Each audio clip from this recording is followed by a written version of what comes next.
let's start. So we're live. Carmilla, how do you say your last name? Kupritz? Yeah. Carmilla Kupritz. I feel seen, and I feel triggered's not the right word, but like I feel guilty when your posts come up and I haven't done my responsibility of going to a workout. So, but it holds people accountable, I'm sure. So I love the positivity, the hustle mentality, and for a minute, like I definitely had that grind and hustle phase and era of my life, and then after so many inspirational posts, I have to kind of just tuck it away and just actually do the work. Yeah. Right. You're coming off a few highs and a few wins, whether it was being in Canada for the High Rocks and then recently being known as, put up as the Lululemon Ambassador. Thank you. How would you, if you were to put a label or a word to the current era that you're in, how would you describe that? Ooh. Being unafraid to be myself. Was there a point where you were? Yes. Okay. Definitely felt like I had an imposter syndrome. Okay. Where I would say, go work harder, do this. And I always was like, am I working hard enough? Okay. So I was always questioning, like, am I doing my best? And I still ask myself that. Yeah. Yeah. But I think the era is it's okay to evaluate that. And that it doesn't mean you're doing less. It just means that you're looking for more growth. So I'm in the era of still looking for more growth. Does that make sense? It does make sense. Okay. Yeah. It's just an example of humility. I hope I come across this. I gotta give a shout out to I'm not sure if you remember them. You have so many friends, Diego and Chloe, Yes. who are two of our teachers here in this class. Okay, Yeah. I didn't know that. Yeah, and you came up when they would, and many people do, share how good they feel after your workouts.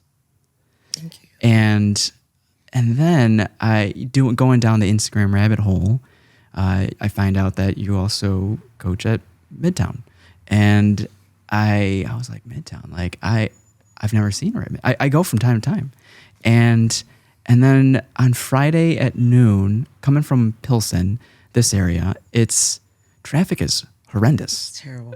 And I always got to leave a little earlier, but I end up making it 10 minutes past the start time, and I'm like, they're already going. And the one class, this is probably a couple months ago now, that I saw you doing, I believe the name of the class is Battle. Yeah. And you were in it with them. You're not just like barking orders. You're like in it. You're being people's partner. You're motivating people. You're like, you can do this, keep going. But you're leading by example too. Thank you. Yeah. I feel like my philosophy is that it's hard to trust someone when they're telling you to do something and they're not doing it themselves. Yeah. And so that makes it, even for me, like if I'm with a trainer and they're like, oh yeah, I don't do that stuff, but you do this. That puts a trust factor like down a lot. Well, that's definitely the fast track way to cut down any imposter syndrome that you might have experienced, because you're in it with them. Yeah, I don't teach things that I can't do. Yeah. Yeah. That reminds me of Michael Jordan, when he's riding people's asses and just like, do this, do that. But he never didn't do any of those things that he was asking people to do. That's true. Thank you for the compliment. I'm Michael Jordan. Another individual that we know is Mr. Angelo Corso. Yes. Yes. We have a lot of friends in common. Someone who's doing great work in the city, and he's been on the pod. Get out. Yeah. He Okay. introduced me to Midtown. Get out. Okay, I'm going to have to watch this one. Oh my God. So and I guess another question along the same vein of imposter syndrome is like, how do you do so many different types of workouts, from yoga to functional training to high intensity interval training? Like, is there a common thread, or do you at times feel like you're spread too thin? No. So one of the things I do when I travel, Okay. you know, I love traveling, Yeah.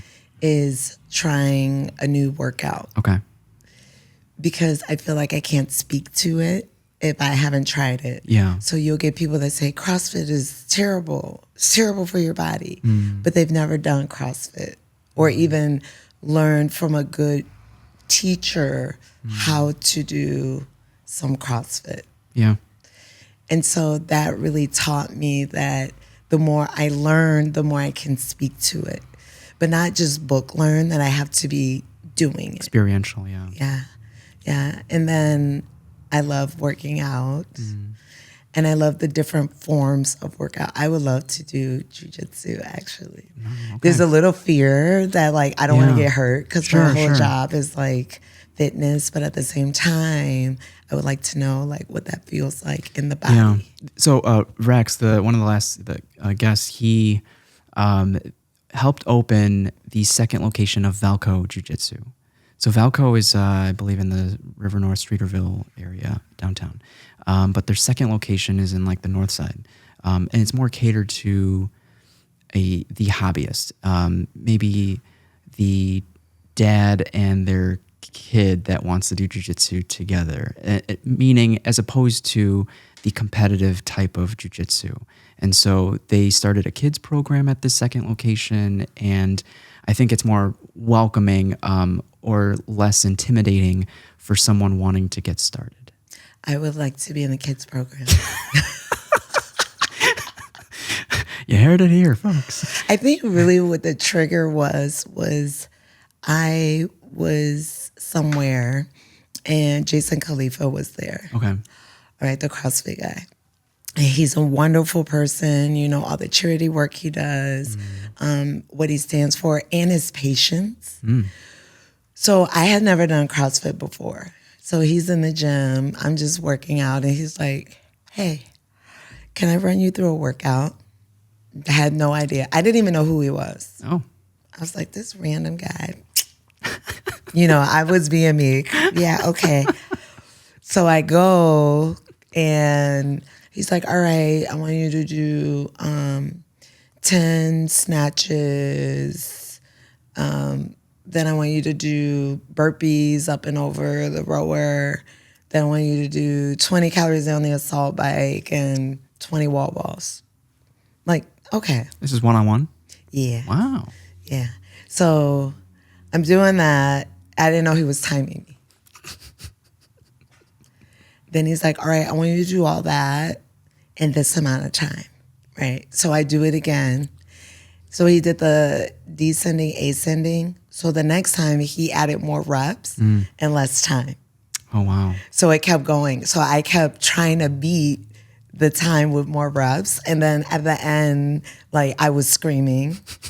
And he started videoing it and put it on his story, his Instagram story. Oh, wow. All right. Right. So then I had all of these people messaging me. How are you with Jason Khalifa? Blah, blah, blah, blah, blah, blah. You know, they're asking. I was like, I don't even know who that is. Like, what are you talking about? So CrossFit guy, you know, they're sending me his Instagram. And then I realized, one, that I'm not the baddest, the greatest, right? Like, there's a lot out there I don't know. And those were simple moves, right? But he was very effective at really making me feel like it was an effective way to push me. Yeah. For somebody who thrives on Pressure yeah, and getting the work done. Yeah. But it was against myself. It was me versus the weight versus the time. I wasn't in competition with anybody else but myself. And so when that happened, I was like, oh my God, that was great. Then I went to go try CrossFit. I see. This is a good place to ask, like, what was your experience leading up to that? So, like, when did you start this journey of physical fitness? Actually, I didn't start truly working out until I was 35. Wow. Yeah. So you would dabble here and there prior to that? Yeah, just kind of run outside, you know, do whatever, not anything serious. At that time, what would fill your time? Because I can't imagine what else you'd be doing. Yeah. So what did you do prior to what was did I do? This life? You're like on your third life right now. Right, maybe 20th. I had a kid at 19, a son, and then I had a daughter at 20. Wow. And so, you know, a lot of time when you're a young parent is just working and taking care of your children and trying to figure out like a life because you're a child too. Yeah. You know, most people are just in their freshman year in university. Yeah. And still going home, you know, for Thanksgiving or leaving the dorms and like, I hate my dorm mate and like, you know, moving out, and you have the authority to do that.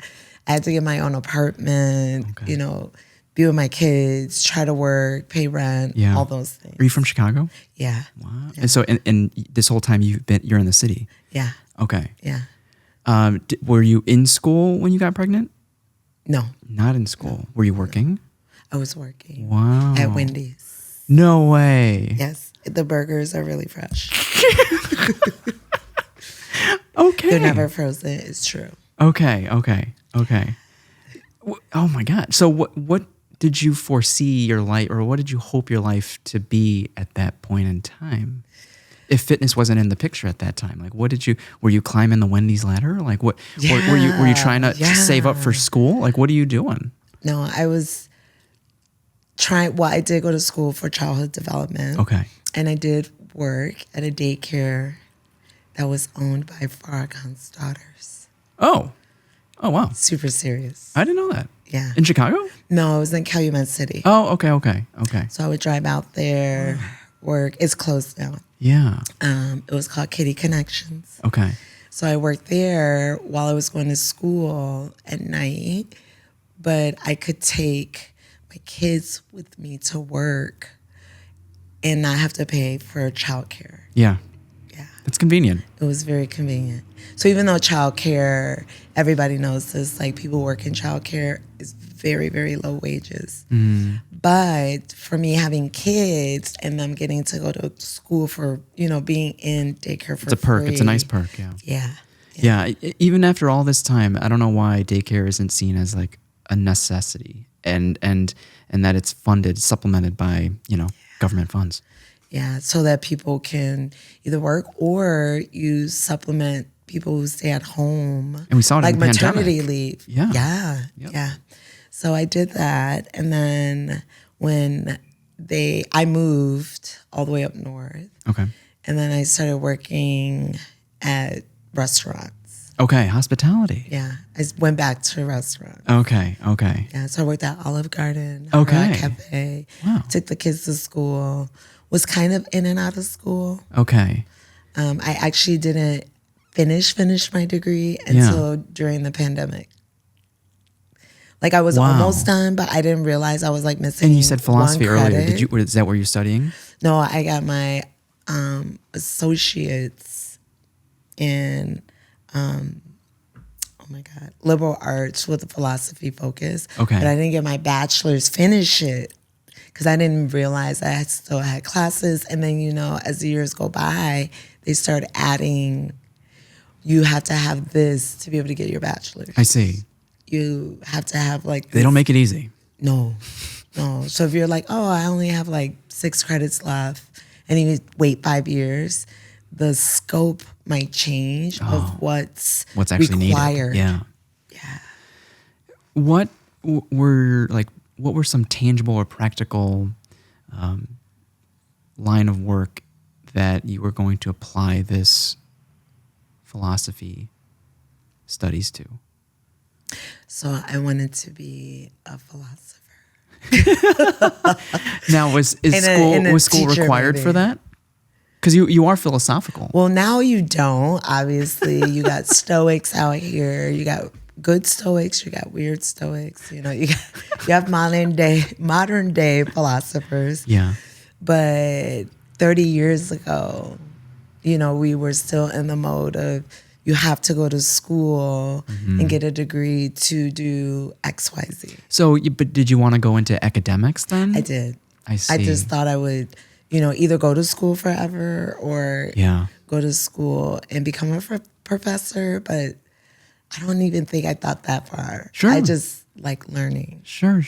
So in my mind, I'm like, I could go to school forever. I don't know how I was going to pay for that in hindsight and still live my life, but I thought that. So between school and fitness, what filled your time? What did you end up pursuing? In school? Just to survive, to thrive, like to live. Working restaurants. Okay, so hospitality, so did you ever... Hustling. Like, did you try all types of hospitality, like fine dining, bars, fast casual? I used to work for Levy restaurants. Okay. For a while, I worked at, I forgot the name of this other place, but it was really weird, so it doesn't even matter. But downtown, not weird, but it was like this small place. I don't remember. They was like rated like one of the world's best bathrooms in the world at one point. They were downtown across from Hard Rock Cafe. Okay. So yeah, I pursued that. Then I met my now ex-husband. Okay. While I was working at one of the restaurants. Okay. At Levy Restaurants.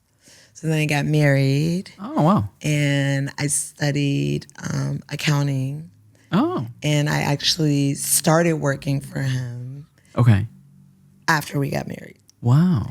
And became his like bookkeeper, accountant, accounts receivable person. Did you like it at all? Did you like it? I did, but I have a tendency for intensity, and to make sure things are like correct or people are doing things correctly. People are paying their invoices. Sure. I'm not calling and being like, hi, do you want to pay? No, hi, your thing is past due. So, Yeah. And that can be a lot. It can. Especially with your spouse. But yeah.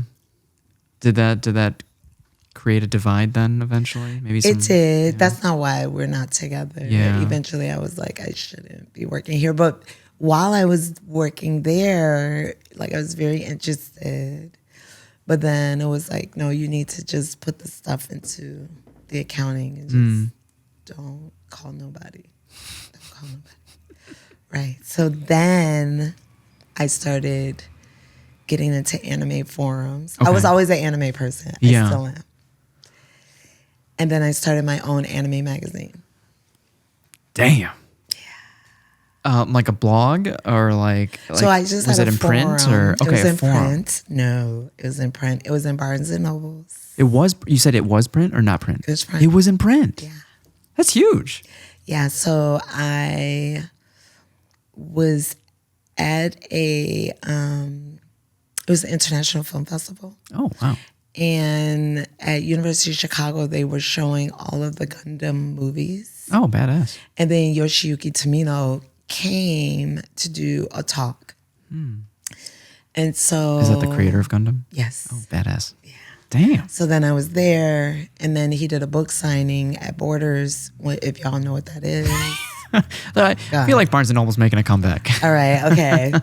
And then he was like, I was in a Gundam outfit. Okay. I was in cosplay. Yeah. And he asked to take a photo with me. Oh, wow. Yeah. It was me and actually my oldest son. So we took a photo with him. And then after the photo, someone from the Japanese consulate was like, hey, why don't you come to this press conference and interview him, ask some questions for your forum. So I was like, okay, yeah. So me and my son went and bought a recorder from like Staples. Okay. I don't think it was Staples, at Office Depot or something. What did you do to prepare for this interview? Zero. You were reliant on your love of the culture and of Gundam. Yes. Okay. No idea. Right. On the forum, we're just like anime people still do on Facebook. Yeah. Facebook is just amalgamated area of lots of different forms is like 4chan, but not as crazy.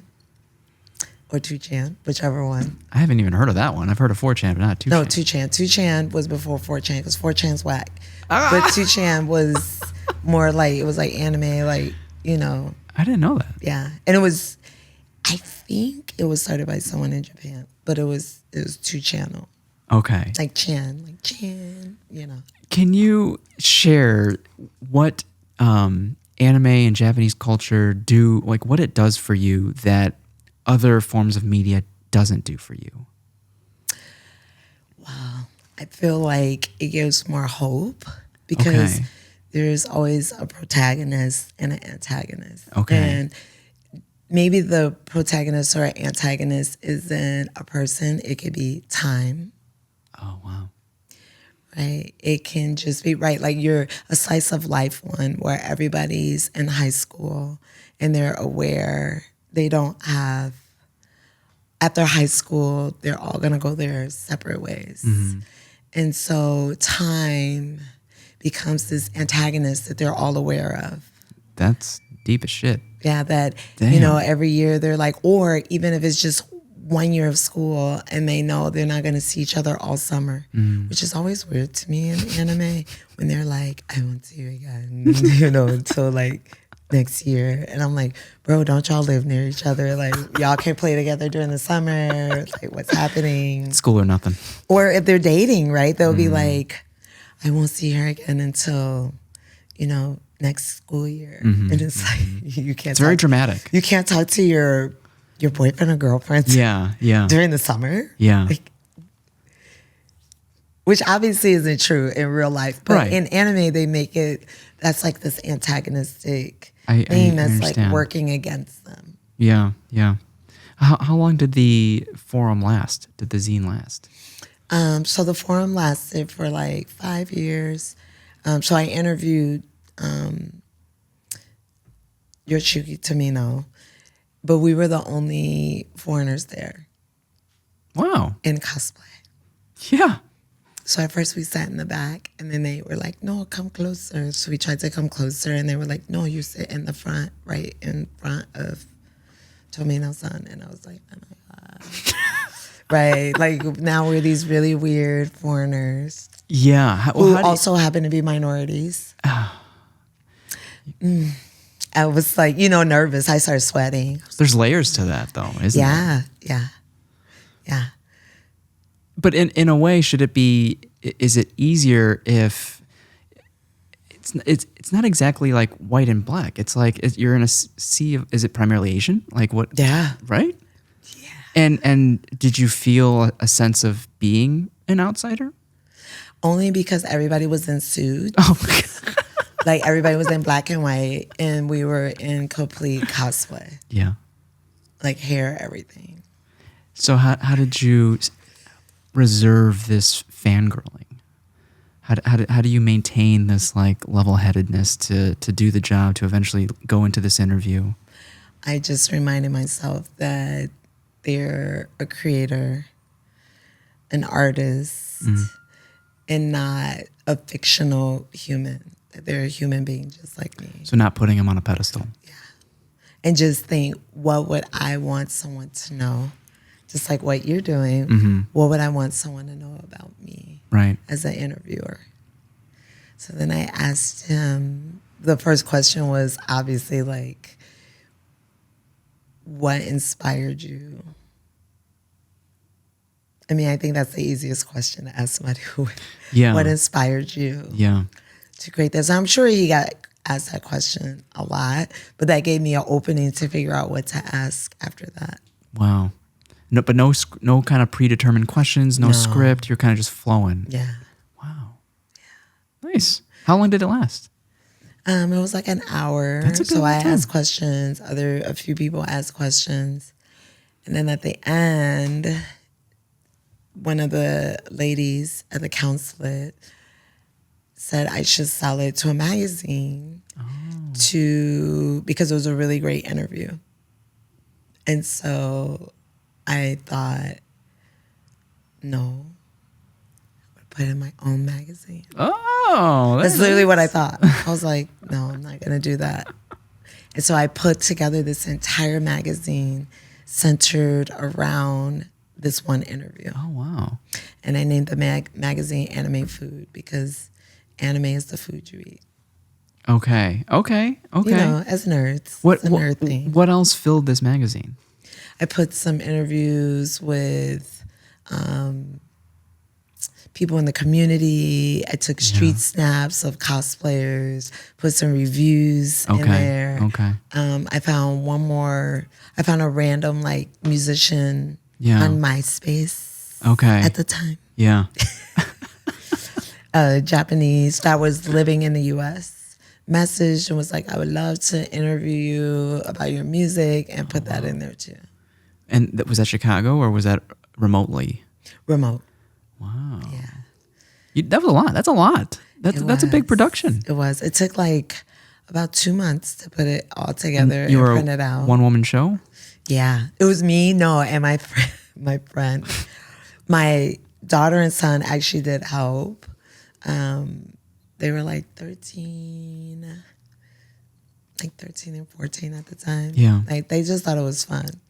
And my friend, he now lives in Japan. His name is Dan. And he was still going to UIC for international business and Japanese studies. Wow. And he's doing the damn thing right now. Yeah. Now he's doing the thing. He's living there. He has a kid, a wife, everybody. Wow. Yeah. Did you know how to speak Japanese? No.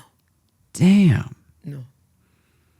It's so interesting that foreigners can feel connected to something that doesn't even, share the same language.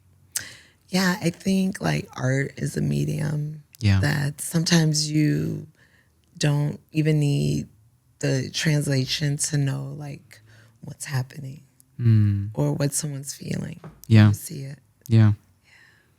So what led to you transitioning away from the forum and the magazine? Like how many volumes or how many editions did you bring out? So then I put out more magazines, created new magazines. Oh. Because then I would go to conventions and everyone would ask me to interview the musicians that came here to anime conventions.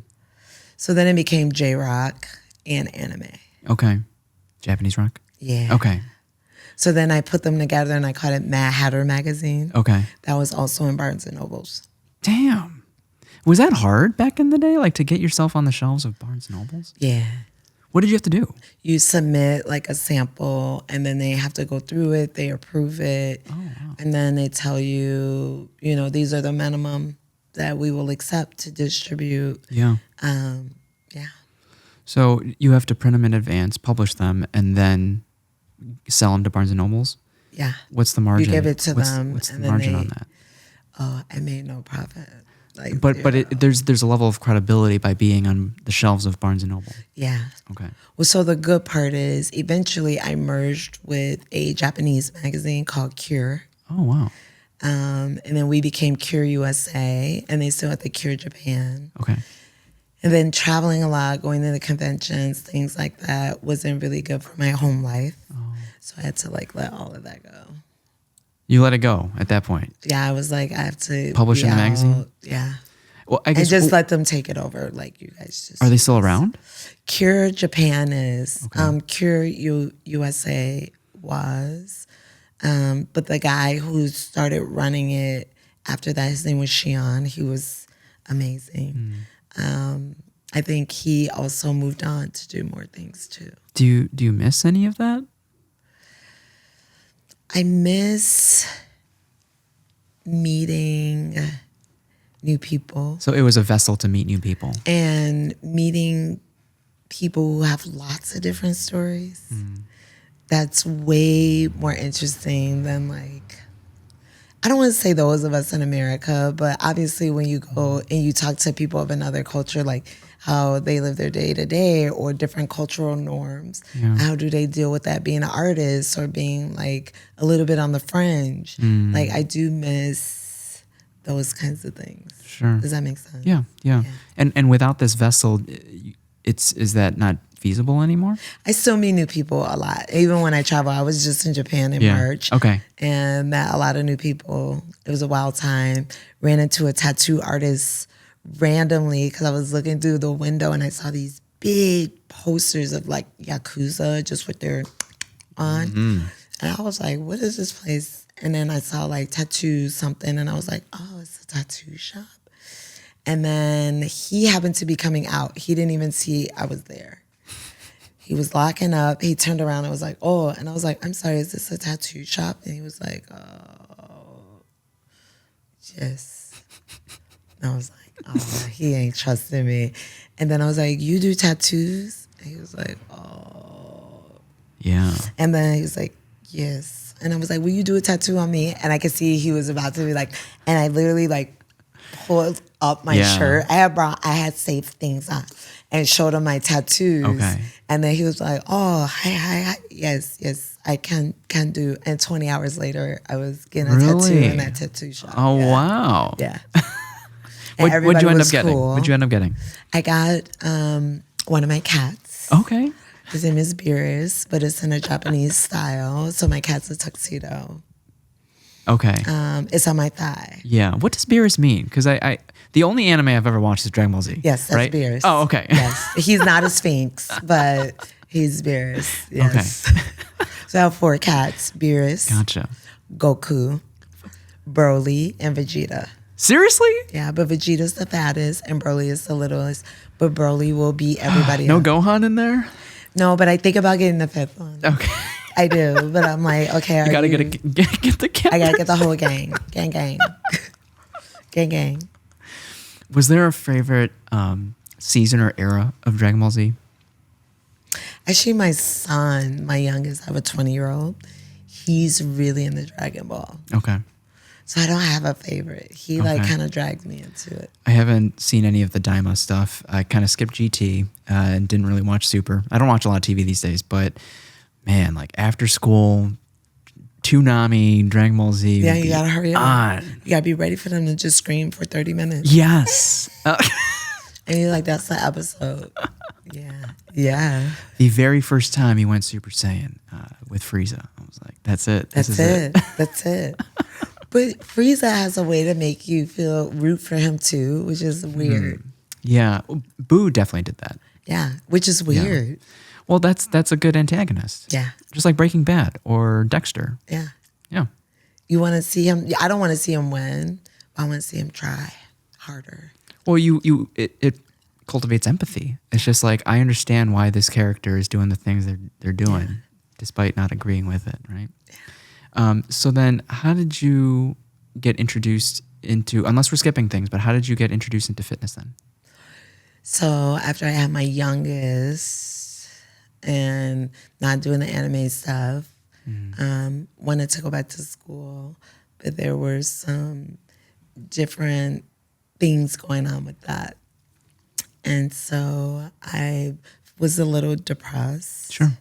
And I started going to LA Fitness. Depressed because of this not knowing what's next, or like not knowing what you want to do? Like what is your place in life, purpose in life? Like what was the source of the depression? Or was it as instinctual or basic necessity as like, how am I going to provide for my family? No, it was more that,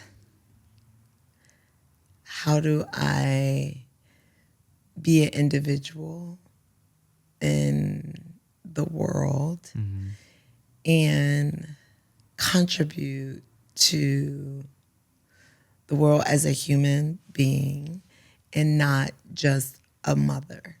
And I think people don't realize mothers go through that before you had a child, you had dreams, right? And then after you have a kid, sometimes people forget that you're not just a mother. You know, your spouse can forget that. And so I was depressed. Like, I'm not just a mother. I don't want to be seen as only a mother. I also want to be seen as a human that has dreams, hopes, that also want to build a life that my kids can be proud of. Not just like, oh, my mom, she's a great mom. You know, and for some people that's great. Yeah, yeah. And I wish I was that person. But I want it to be, she's a great mom and she also inspires me. Not just by being a mom, by, you know, going to school or adventuring or doing like, you know, these things that are beautiful. Yeah. And so I started going to work out. I was trying to work out, but you know. What led to the inconsistencies in workouts prior to that? I didn't know what I was. Oh, before that. Yeah. Just one, you know, workouts cost money. Yeah. So like, yeah, you could go running outside, but then that's it. Right. You need the variety. Well, I do. Now I realize why the inconsistency in running is because I do like variety and I like weights and I like something that's more challenging than me just like running forever. Yeah. Not saying that's not challenging because running is extremely wild. As the marathon just ended. Yeah, no, it's extremely wild. Like to me, running is probably one of the hardest things you can do. Yeah. I think it's harder than lifting weights. Well, how many people can't do it? Can't run? Yeah. There's So plenty many of of people us that can't run. are like, absolutely not. Yes. I just had this conversation with a bunch of trainers at Midtown. We were in that back office, and I was like, who ran the marathon? And everybody was like, what are you talking? Absolutely not. Yeah, like, they were like, absolutely not. Never done it, not going to. So, yeah, it's a skill. Okay. But money. And then when I tried to go to LA Fitness, like, I didn't know what I was doing. And it's very intimidating, right? So I would get on that bike that you sit on, not like a regular, like the lean back one. The one with the back to it? I would just be riding that bike. Yeah. And at that time, was the goal just to start moving? Just to start moving. Okay. Yeah. And I took my daughter with me a few times too. And then this girl, she still teaches. Actually, I think she teaches at Yoga 6 in Hyde Park. Okay. Her name is Sho. You will probably have to get her on your podcast because her story is crazy. She runs marathons all over, but like the U.S., but she's also really strong. Okay. So I don't even know this girl. She walks past me and she's like, how many times you gonna sit there on that bike? Damn! Wait. How many days have gone by? Like, how long have you been at LA Fitness before that happened? Maybe like a month, but like inconsistency, but always on that bike. But she was paying attention. That's so funny. And then I just looked at her and just was like, whatever. She came back and was like, come with me to my class. Just for a little bit. She's a trainer there. I was going to ask. She was a trainer at LA Fitness in South Loop. Yeah, I was gonna. Oh, okay, that's still around. Yeah. I was gonna ask like what your first experience with the trainer like was. A real. Damn, yeah, that's so that cool. Was it. That's not intimidating at all. Or, no, right. Right. It You was. weren't intimidated. It was intimidating. But I was like, okay. Like I go to her class. It was crazy. It was crazy. Right. And she didn't call me out because she, brought me to her class. Sure. But the other people who wasn't doing good, her class would have like 60, 70 people in there. Oh, wow. And she would be like, what's wrong with you? You didn't even come here yesterday. Like, I was like, oh my God, like this girl is crazy. So I took the class, I died, I was sore. I was like, I'm not doing that again. So that's probably how people feel about my class. So then 3 days later, I'm back on that bike. Oh no. And she came up to me and was like, are you kidding me? Let's go. And I responded to that. I came and it was a moment where that second time was like, at the end of class, I was so dead. Yeah. She was talking to me, but I was like, this person cares. And she herself has a son. So I was like, oh my gosh. So then I became like her cult follower. I was like her follower. Like, she's teaching, I'm coming. Then she had a sub one day this girl, Galinda, this lady, Galinda. Galinda is still around too, but she doesn't teach. She got lupus. Oh, no. And that took her out. Yeah. Oh, shoot. Yeah, it like happened suddenly. So she was like subbing for her, and she was really kind, and I liked her. And she was like, you should try my spin class. Oh. So I did that, and I died. But at that point, I started liking things that I was dying at. But I didn't, so I was I was attracted to that at that point, but I was still not confident to like try new things. Sure. I wouldn't get up and be like, I'm going to try a spin class. She was like, come with me to my spin class. Was there a point where you started to notice an improvement in either aesthetics or function? So like the ability to like carry your groceries and not get overwhelmed. Yeah. Or just like how you, right? Okay. Both. Okay. Yeah, I was losing weight. I used to be 217 at my highest. What? Yeah. Oh, wow. Yeah. So I started losing weight. I started just feeling better. And I started feeling like it was something I couldn't live without. Yeah. Like now it's like I'm thinking like, when did I ever live like without this? Sure. So I took her class, and then she started teaching at Core Power. Okay. It's the Core Power Connect. And then she asked me to come take her class there because she was new there. And I'm like, and that was your first time with yoga? There. Yeah. So I did it. And then I had taken Bikram. So then I started spreading out. Like after show left LA Fitness, I didn't know what to do. So I took spin, and then I tried Bikram yoga. And I was like, this is hard. And so I liked it. It was challenging. There's something about that though. Like I was talking to another previous guest.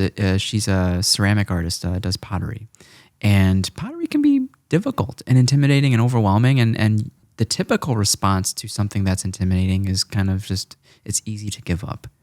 So how do you cultivate that mindset of embracing the suck, right? Embracing the challenge. I think I'm not sure, like, what you majored in medicine? Biology. Yeah. That, well, when you're doing your experiments or you're, figuring out compositions of things, I think the same thing. So my degree is in English literature and creative writing. That your first effort at writing your First paper draft, right? Yeah. or whatever, or your study, your hypothesis, it's not going to be right. Your first time is a draft. Yeah. That you're trying, and that you revisit it over and over again in order to get better at it, right? 10,000 hours, right? Yeah. The more that you're going at it, the better you're going to get. And so going into the mindset that like you're not going to be great at this, and at some point is going to suck, even if you're great at the beginning of it. Yeah. That's the moment where you're like, okay, this is something I need to get better at. Was there an aspect of those things, yoga or spin, that you enjoyed though, in addition to the challenge? Yeah, I love being around other people that are making themselves better. Okay. Yeah. Yeah. And that was inspiring to me. Yeah. There was something about your battle class that I don't notice really in an Apex class. It's the camaraderie, and it reminded me of CrossFit. Yeah, I love camaraderie. Yeah. And it's hard, and I'm sure there's like a sweet spot with like a group class and a group size and the actual thing you're doing. But when people are like working together in a group class, unlike Apex, you're kind of in a group setting, but you're individual. You're kind of doing that thing. But in battle, you're pulling each other, and you're working with each other, and yeah, it's very intimate, and you do walk away with that sense of camaraderie. And a lot of times people who are in the gym may not have a lot of friends. And it is a space where you can create big, beautiful friend circles that are like-minded. And I found that going to the gym, like being, a mom of 3, especially when you're young and your friends are not married or having kids, like they're off doing their thing. You're in your lonely island. Yeah. And then if you're a young mom, like my kids did go to Merit School of Music, you know, they did ballet and things like that. I still was a younger parent. And so the things that the older parents were doing or had accomplished, I just did not resonate with. I just didn't always fit in. And I feel like when you're in a fitness setting, you're all trying to regardless do of age, right? something. Yeah, it may not even be like aesthetics or doing the hardest, worst workout, or but you're all there to have movement for that little bit of betterment. Yeah. I like that a lot, and I think you would really love jujitsu then, because that seems to be the case. Like people from all walks of life come in, and you're there to do one thing and just get better at jujitsu. Yeah, and the cherry on top, the bonus, is that you walk away with such an eclectic mix of friends. And I have 3 friends that do it, and they said that it's very humbling too. People of all sizes. Yeah, that's what they were like. You, like somebody can be this little, and then like, you know, I'm gonna be down, and I'm like, okay. So, out of what do you currently coach? Out of all the things, because I'm missing. There's Body High. Is that one of them? Body High, Core Power, Midtown, Base Camp, and Base Camp. Yeah. And for the listeners, like, what are the different modalities that you train? So I used to teach Versa Climber also. Okay. There was a place called GOAT that was open before Rise Nation opened a studio here. Okay. I taught Versa Climber for a while. I love teaching Versa Climber. That's one with the hands? Yeah, okay. Yeah. Okay. But it was to the beat, but also you can do very cardio driven, leg heavy, where you turn up the resistance. Sure. Love that. I did do the spin certification because I worked at Spanga for a little bit in Oak Park, but that was very far away. Okay. So I was like, the drive for this is just, no, I can't do this. Okay. So I love teaching all modalities. So I teach yoga currently. I teach C2. Okay. I teach sculpt.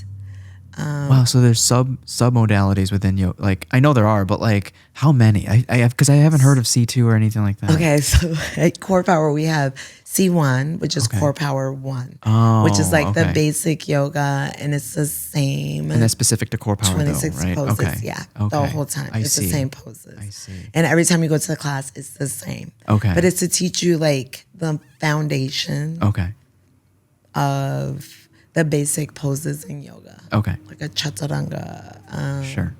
a down dog, like all your basics. C2 builds on that. Okay. So it'll have some of the basic poses, but now we're going into inversions, and you're doing like going upside down, doing a little bit more complex flows and moves. C3 is there is no English; it's all Sanskrit, but still flow. Yeah. Oh wow. So you can still follow along. The teacher speaks English, but they're saying all of the poses in Sanskrit. Yeah. Oh wow. And you're certified in C2? C2. Oh wow. I don't know Sanskrit. I know some, but not to teach us C3. How big are these class sizes at Core Power? So my sculpt class, that's what I teach the majority of. I have one C2. One. Just one. Okay. All of the rest are sculpt. My classes range between 30 to 65. Wow. Depending on the time slot. So 65 to one instructor? Yeah. Wow. Yeah. And it's like an hour long? Yeah. Wow. Yeah. Is that big? Does that feel big to you? No. It doesn't? No. I'm guessing you're walking around the entire time too.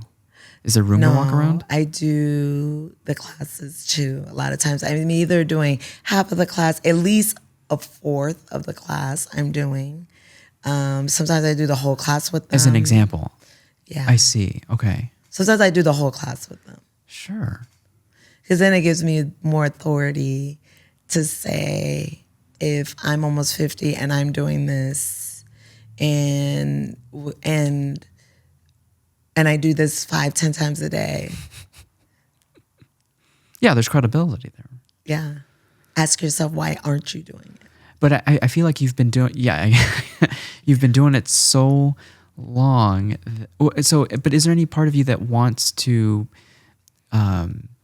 walk, like some of the instructors at Midtown might walk around and provide cues, or might give a little, like, oh, put your hip this way and put your hands this way. I don't know. It's like, is there any part of you that wants to do that? Oh, I do that. That do that. So okay. as they're doing bicep curls, I'm walking around cueing, doing the bicep curls and fixing people. Yeah. And like talking to them and fixing them. Oh, wow. Yeah.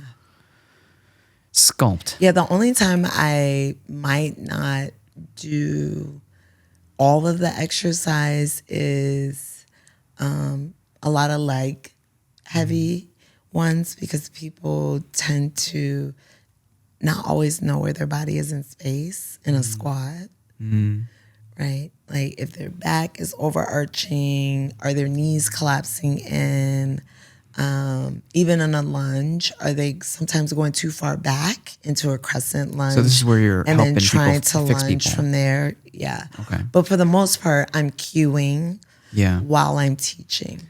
Yeah. And at this point, you probably have dozens upon dozens of different cues, so everyone can understand. Yeah. Some cues are, it's different cues for different people. Yeah. And I rarely have a lot of new people in class.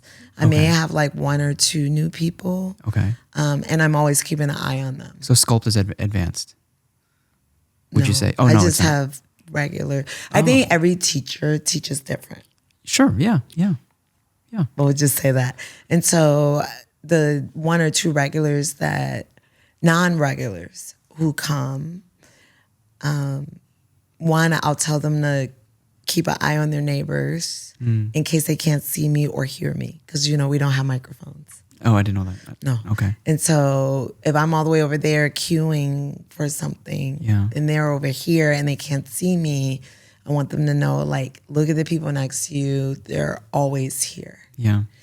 And then when the new people, I want them to feel that camaraderie. So when I come into the room, I say, new people, who's new to my class? I say it every class. Everybody knows that's my shit. And then they raise their hands and I'm like, today's your lucky day. I say something whack, literally whack, not super whack, like today's your lucky day, welcome to hell, something like that. And then everybody laughs and I'm like, tell us your name and what made you come today. So I have them introduce themselves and tell us something about them. Now, but this could be in a size of 65? Yeah, I do Holy it every shit. class. Yeah, so some people would be like, my friend bought me. And I'm like, did they tell you what this class is about? And they're like, yes, I'm ready to die. Or my favorite is when somebody says, yeah, they told me we were going to a yoga class. I am dead. I'm like, well, this is only have like 10 minutes of yoga. And the rest is you're going to wish you were in a yoga class. Oh, snap. Yeah. So that's funny when people like bring their friends and don't let them know. Okay. Interesting. Those are fun because they're doing that to their friend on purpose. Do you feel different when you're teaching different modalities? Or and I'm sure there's the common thread is like your intensity, if I were to guess, right? But like, are there certain switches you're flipping for different classes? Yes. Yeah? Okay. So C2 is a lot more stoic driven. So I want people to, as they're going through the poses, I want them to connect to their mindsets and how certain things can feed into their day-to-day life, right? Like, one-legged balancing, how can you focus just for these few moments to squeeze your quadriceps more and your glute to find balance. Yeah. And realizing that balance of focus not just focusing on balance, but that balance of that inner focus. How does that change what you're doing right now? So tying those two together. And then when I'm in sculpt, it's a little bit more like, how can you find the endurance that your mind is telling you you want to quit and you're finding excuses? Because sculpt is a beat-driven class.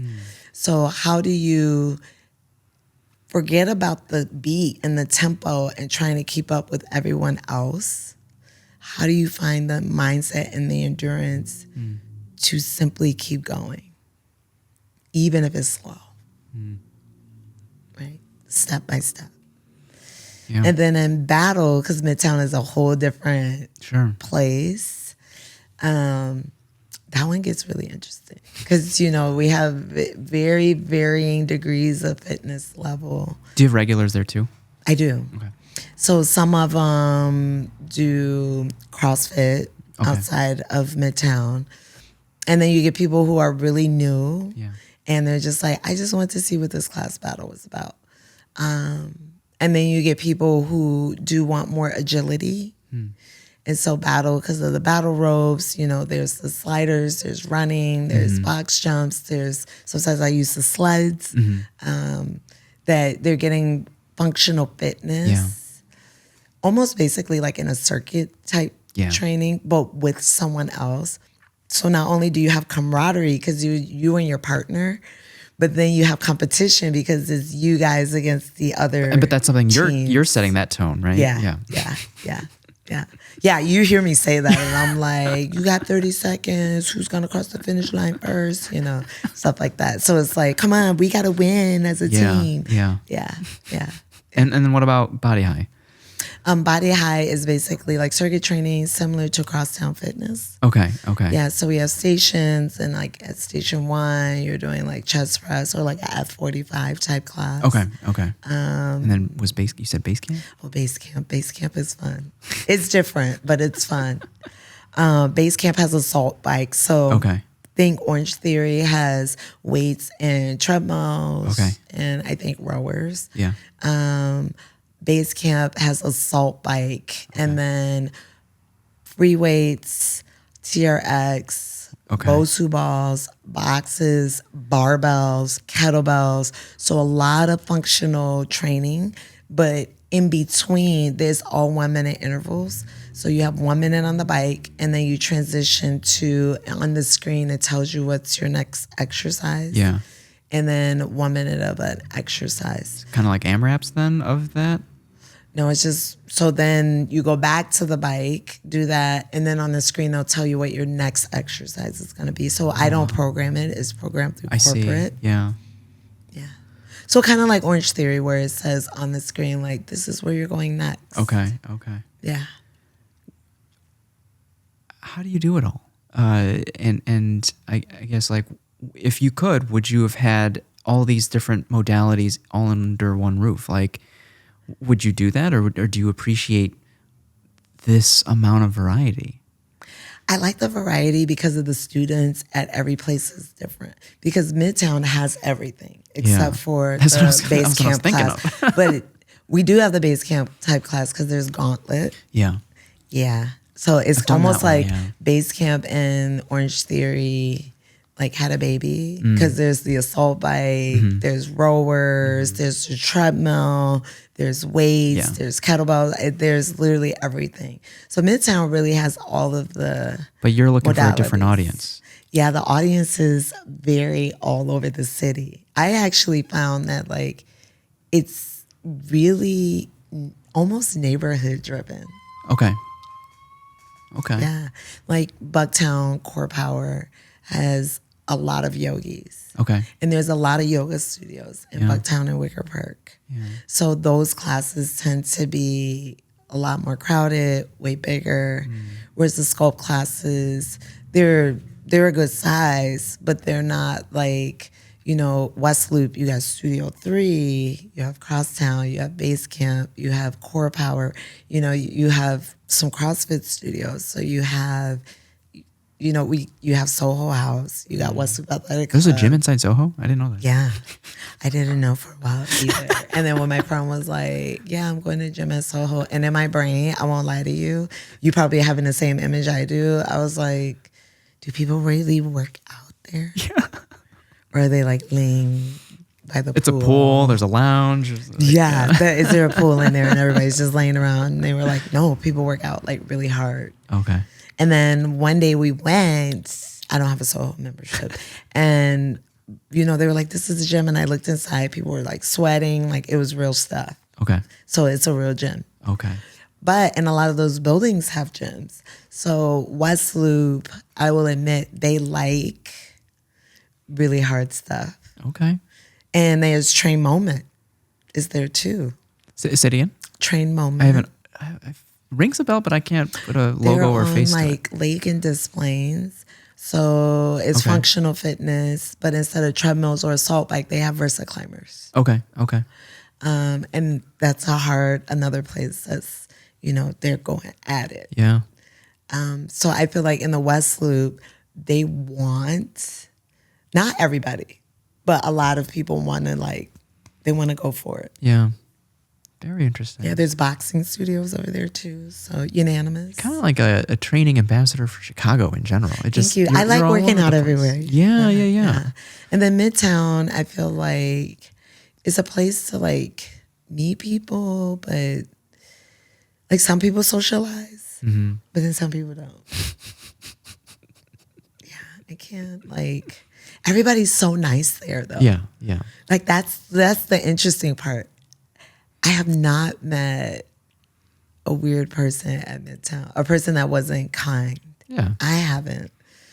I don't know about you because you're a member, but as an instructor, even all of my managers, which is really unheard of, actually, are amazing. A core power too. I love my managers. Actually, everywhere I work, I love my managers. I'm not just saying that because if I didn't like it, I would leave. Tell me then how... or they would fire me, one or the other. Yeah, maybe. Well, was there any part of you that, is there any part of you that wants to open your own space? I do think about it because I do really love wellness, not just fitness. Yeah. I do feel like there is more space to learn about wellness, but not in a super sanitized environment. Okay. Does that make sense? No. Okay. What does that, I love what you does say mean? that. So I was working at a gym in Chicago that was a wellness space, but it was the price point was really high. Okay. Okay, that was thing one. Then thing two, the wellness, all of it was very, very, it just felt very sterile. By wellness, do you mean like a spa? Is there, what do you mean? Learning about even supplements, peptides, IV, nutrition, every infrared laser, all the different ways that we can create not just longevity, but healthgevity in the body. Okay. That it's not just lifting weights. How do you make sure your muscles can repair? So that's the space you want to cultivate for yourself in the future? I would love to do that, but not in a way that is excluding a big population of people. How do we make it inclusive enough where it feels so gritty, but also have that wellness element of taking care of yourself, but in a way that doesn't feel super gentrified or sanitized or look at me, I'm, the alpha, that goes to sleep at 7 p.m. and, Yeah, it's very interesting. And only drinks my hop, my alcohol-free hop beer, there's space for everyone and everything. I hope I'm not making anybody angry on this podcast. No. I mean, but you have to acknowledge that there's probably a category or demographic of people that have the luxury to even think about wellness. Yeah. To where they're already thriving and they're searching for ways to thrive even more. Yeah. Whereas when we're trying to be inclusive of everyone, and I think it's important to do that, I think the people that we want to partake in these things might not have the luxury to, not because of financial burdens, but because they're just worried about putting just food on the table and paying for rent. Yeah. So how do we create a space that can be inclusive, where even members are help subsidizing, another member's membership? And inclusive of that, how do we teach trainers to teach more than just the cues of lifting weights? So sometimes when I'm teaching a sculpt class, I'll say, we're gonna start with our left arm first, because this is for neuromuscular training. You're gonna teach your left arm to fire just as quickly as the right.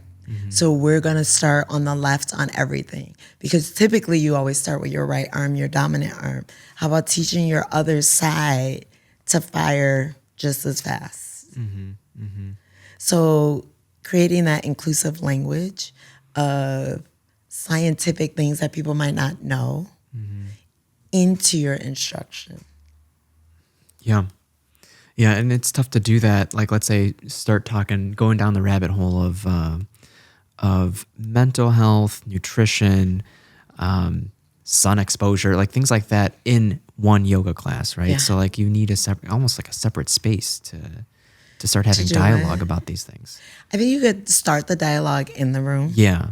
And then while you're teaching, Yeah. like sometimes I'll tell people, put your left hand on your heart, your right hand on your belly. Let's do diaphragmic breathing, just during Shavasana. And then talking them through it and explaining what it's doing, even for just a minute or two in their body. To pique their curiosity. Yeah. Yeah. Teaching your parasympathetic nervous system to calm down. What does that mean? Right? You're telling, when you're breathing fast, your brain thinks you're in fight or flight mode, even if nothing is happening. You're just working out hard, you're breathing fast, and all of a sudden your brain is like, oh my God, we in fight or flight mode, adrenaline, something bad is happening. Because your brain, you have eyes. Yeah. But your brain separately, all the different parts of it is taking in all the stimulus from not just your eyes, but what is happening. Are you getting stressed out in your body? And what is that doing to the rest of your systems? So I'll just say you're slowing it down because your body thought you're in fight or flight. And now you have to train your body to know, just because you're breathing heavy and you're lifting these weights, that you are not in fight or flight, that you're just working out. So training yourself to know that because you're doing this movement, it doesn't mean something bad is happening. So mitigating the stress response. You're still gonna have some stress response to it, but mitigating it, making it smaller. Yeah. I mean, there's a graph that displays a certain amount of stress is helpful to you, and once you've reached that peak, it's no longer serving you. It's almost overwhelming you, and you either fight, flight, or freeze. Yeah.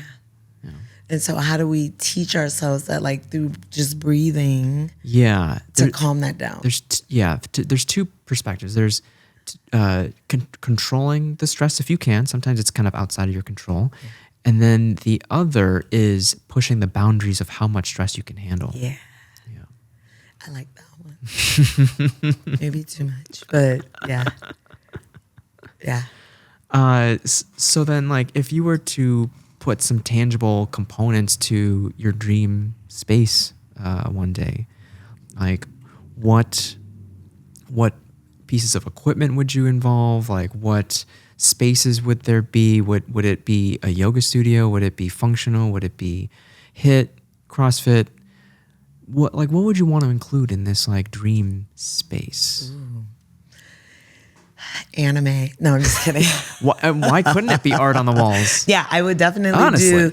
I would love if the inside was just all black. Okay. And it was like graffiti everywhere. Yeah.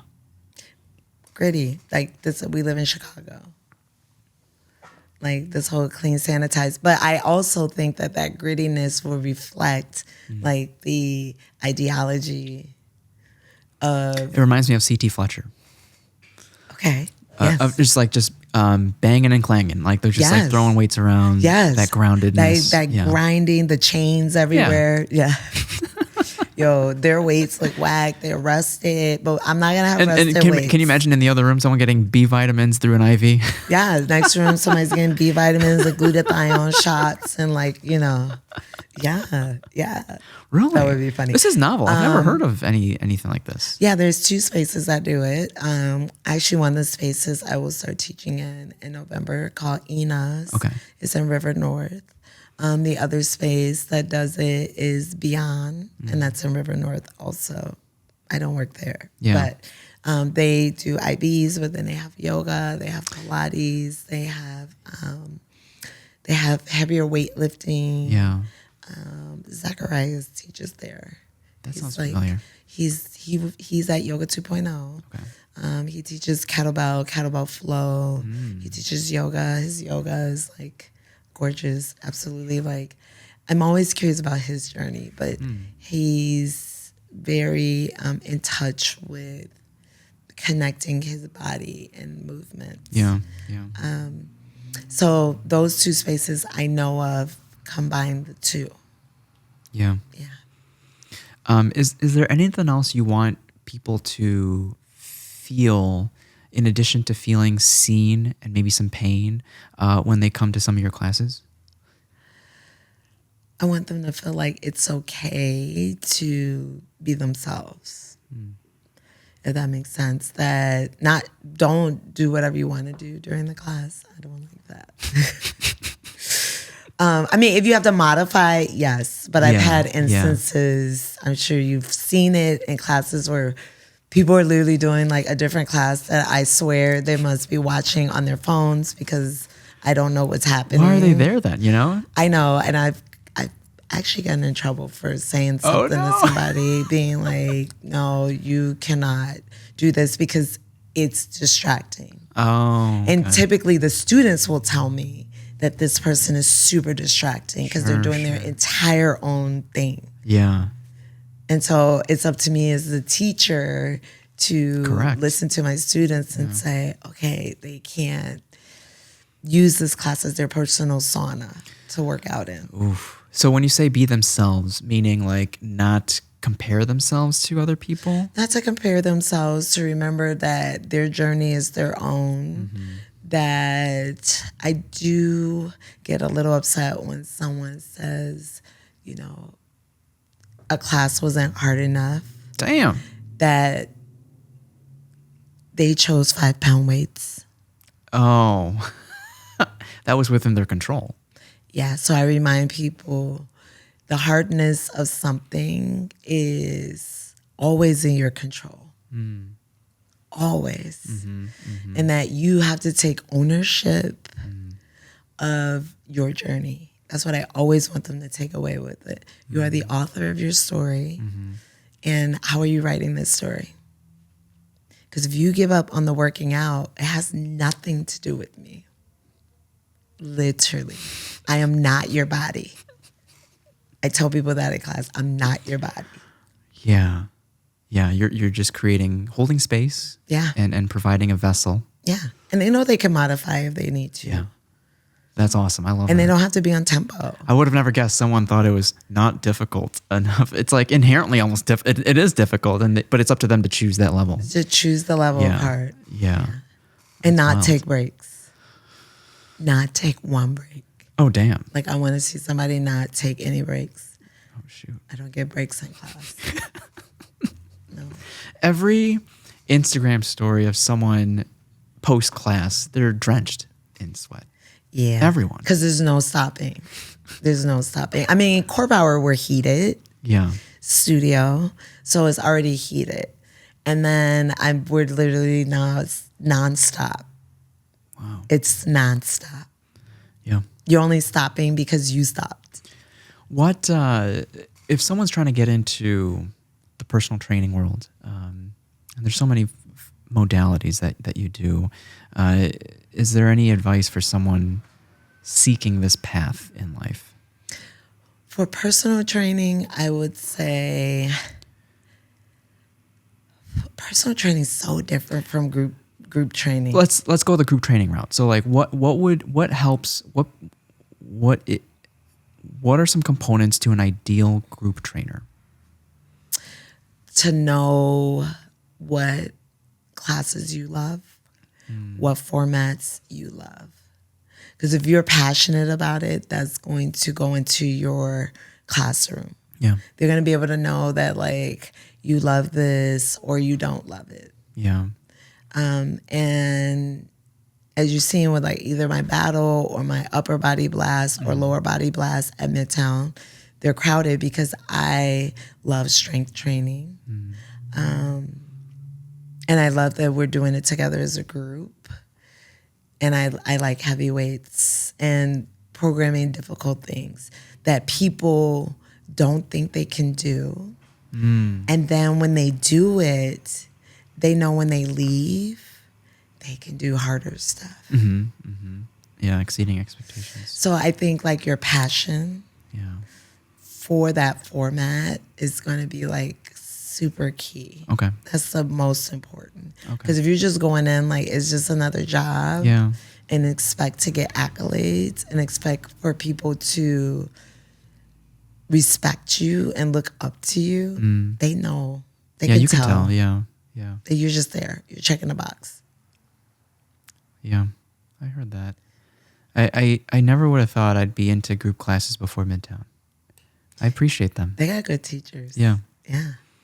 I like the variety. And I always walk away with a good sweat. Like feeling good. Yeah. I like that. Yeah.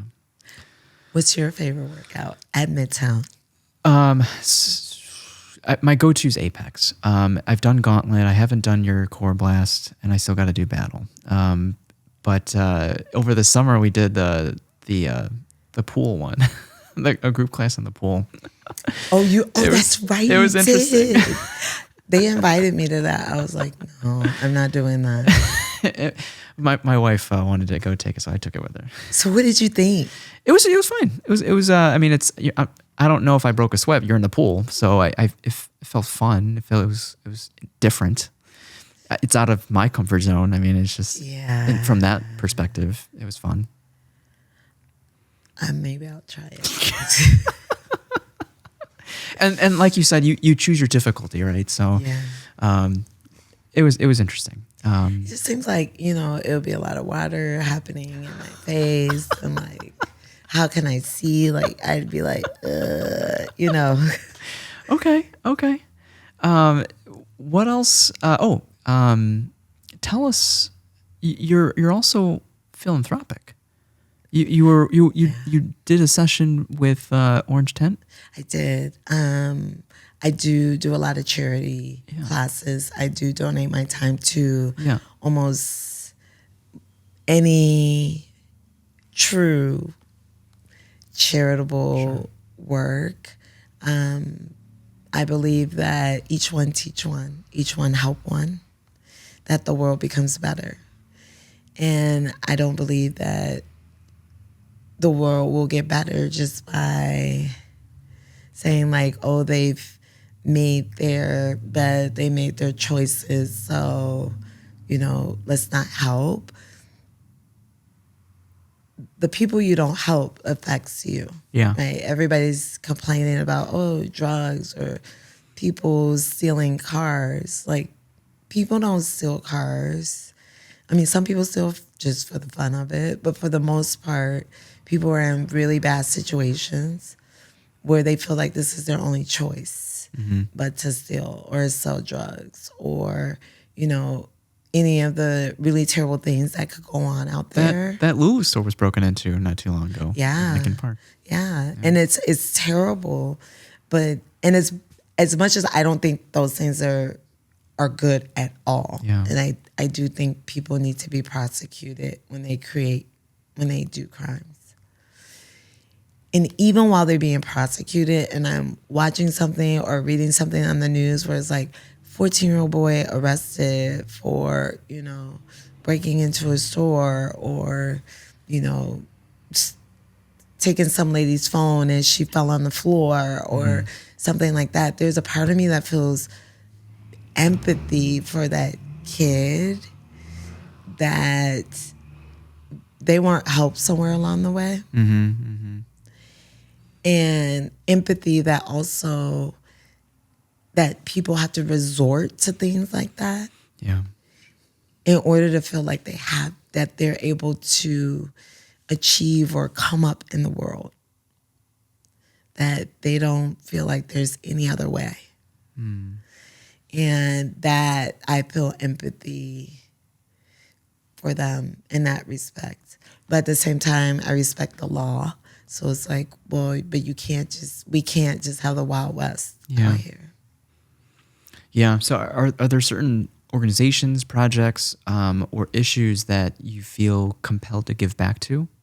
Yeah, mental health, homelessness, and with the immigration, I really didn't understand how people don't realize that someone who is walking through jungles and rivers and stuff for like weeks, maybe months, with their little kid on them, risking their life and their kid's life, are only coming here to do something terrible. Who risks their life to do that? That concept, it just blows my mind. So even people who are just seeking to have a better life. And so for seeking growth. Yeah. So everyone who is seeking growth and wants help, that really... I think the gripe is what the city is doing for its own versus the immigrants. I agree. I understand that. And I don't know.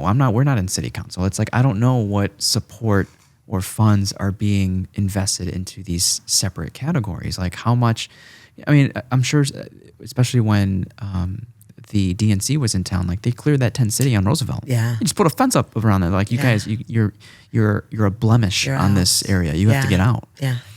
And maybe they tuck them away in a hotel, like for they did. Right. They did. And it's like, how long does that last? They're doing it again. Right? Like how long does that last versus what is the support that the immigrants are getting? Yeah. I don't know. Yeah. Like we can only guess, I guess, We only could do so much. I think my big issue is more with other people deciding that who's bad. Like these immigrants are bad, that, homeless are bad. It's more about categorizing people as bad when we should just be helping. Yeah. And I know we can't help everyone. That's the sadness of it. Yeah. I and feel some like people don't want to be helped. Similar to anime. Yeah. Similar to anime. I feel like there's always got to be an antagonist. Yeah. How cohesive were we post 9/11? Yeah. Right?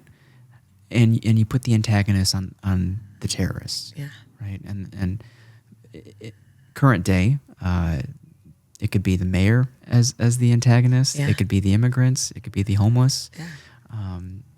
And it's very hard. In social media, there's pros and cons of social media, but it's very easy to hide behind a screen. Oh, yeah. And I wonder how many similarities there would be if you were to spend 30 minutes talking with some of these people trying to survive. Yeah. And I agree with you. I think most people that immigrate here want a better life. I can't imagine what they're running from. Yeah. And the other gripe to that is, there is a line. People are waiting to get their Social Security card, right? And through the legal means. Or the dreamers, yeah. Right? It's just like, so there's a line for this. And people that are cutting the line are getting all this support. And it's so is it better to just get out of the line, go to Mexico, cross the border illegally, and then claim that you're here running from something? You're actually saying something very thoughtful. It's making me think because I just had a friend who told me yesterday, she's been here since she's a baby. dreamers. And next week, she's going to find out whether or not she can self-deport or if they're going to allow, they're doing this to all dreamers. Oh my Or God. her application will be approved. And she's been here since she was a child. So now with what you're saying and thinking back to, you know, her story yesterday, yes, there is something that needs to be done that's differently, but what is that? Yes, I know. Yeah. So many perspectives, the humanitarian perspective and then the, you know, the legal perspective. It's tough. I can't imagine being in a position like mayor. No. President. You know, I can't imagine. I wouldn't. But since you brought up anime, though, Attack on Titan, right? The end, well, I won't spoil it for the people who didn't see it, but everybody felt some kind of way about the end of it. Okay. But when I was in Japan in March, I was talking to some of the people, you know, there, because I was hanging out. And talked to some of my friends who were there, and they all loved the ending. Okay. Whereas Americans, we were Really? like, that ending was great, like, whack. Okay, Right? okay. Most people here think the ending was That's bad. very interesting. Yeah. And they said because it reflects real life.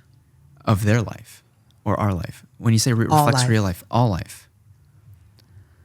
But something about it resonated with them that didn't resonate with the Westerners. Yeah. Remember that everything went back to normal. Mm-hmm. All the same stuff that was there before was there again. Yeah. Had a common enemy. Thought the world was gonna be different. Yeah. How different is it actually going to be? Yeah. And they said that that's why they like the ending, because it reflects more of a reality. I'll take a look. I have to catch up on that. Yeah, watch the last episode. That's the one episode everybody was like, this is trash. Yeah. Okay, I'll let you know. It's not, but now when they said that to me, and then I thought about the end, I was like, okay, yeah, they're right. Okay. But as Westerners, most of us didn't like the end. Interesting. Okay, I'll take a look. Because we want the end to be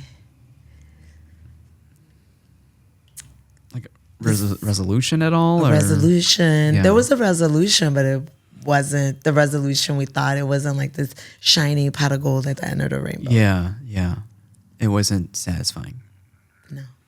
I mean, if you haven't seen Attack on Titan at this point, I mean, now it's like been years. Yeah. You're never going to see it. It's not long either. No. Yeah. So at the end, 80% of the population, done. Aaron does all the things. Mm-hmm. You know, he turns bad dude. And then you think that the world came together to fight against Aaron. Mm-hmm. Like even, you know, all of his friends, everyone. It's like, we have to get rid of Aaron. He is wilding. So that happens. So he does the rumbling. Most people did. They kill him. Damn. And then they think that like because we helped the Eldians, we've helped humanity defeat one of our best friends, right? That we've loved and grown up with, that they're going to accept us as part of humanity, and the world is gonna become this like beautiful shining place because we, you know, came together to fight this common enemy that we've been going through for like 4 seasons or whatever, part 1, part 2, part 1000. So, and then no, there's still racism. They still hate the Eldians. They still gotta wear a band on their arm. They're still fighting everything. Even though it's less people are still not kind to each other. Damn. It's a little better, but for the most part, everything starts to fall back to its normalcy. Now, take that lesson and apply it to whether or not Harris wins the presidency or Trump wins the presidency, and how much of that presidency is going to change how people on an individual basis already are. No, it's not. Right? No. No, I don't get into identity politics because I read a really great comment on Instagram. It said, people who make their entire identity based off of a politician or a, certain type of politic needs to be seen by a doctor, because your whole identity, who you are, is entirely based off of another person. How you operate, how you defend things, what you say. You literally don't have your own identity. And you might claim that you do, like, no, I just agree with these values. But when you're like literally want to fight someone, kill someone else, hate someone else just based on who they're voting for or whatever, you really need to reevaluate. Yeah. I have friends on both sides, in all honesty. And I do have some friends that are mad that like, how can you be friends with that person? They whack. And I'm like, no, like, one, you create an echo chamber. When you're in an echo chamber, all you're hearing is your own voice and your own same ideas being bounced back to you. And in order to grow, you cannot grow in a echo chamber. Yeah. I agree. You can't. I agree. It's tough. It's like, it's not black and white.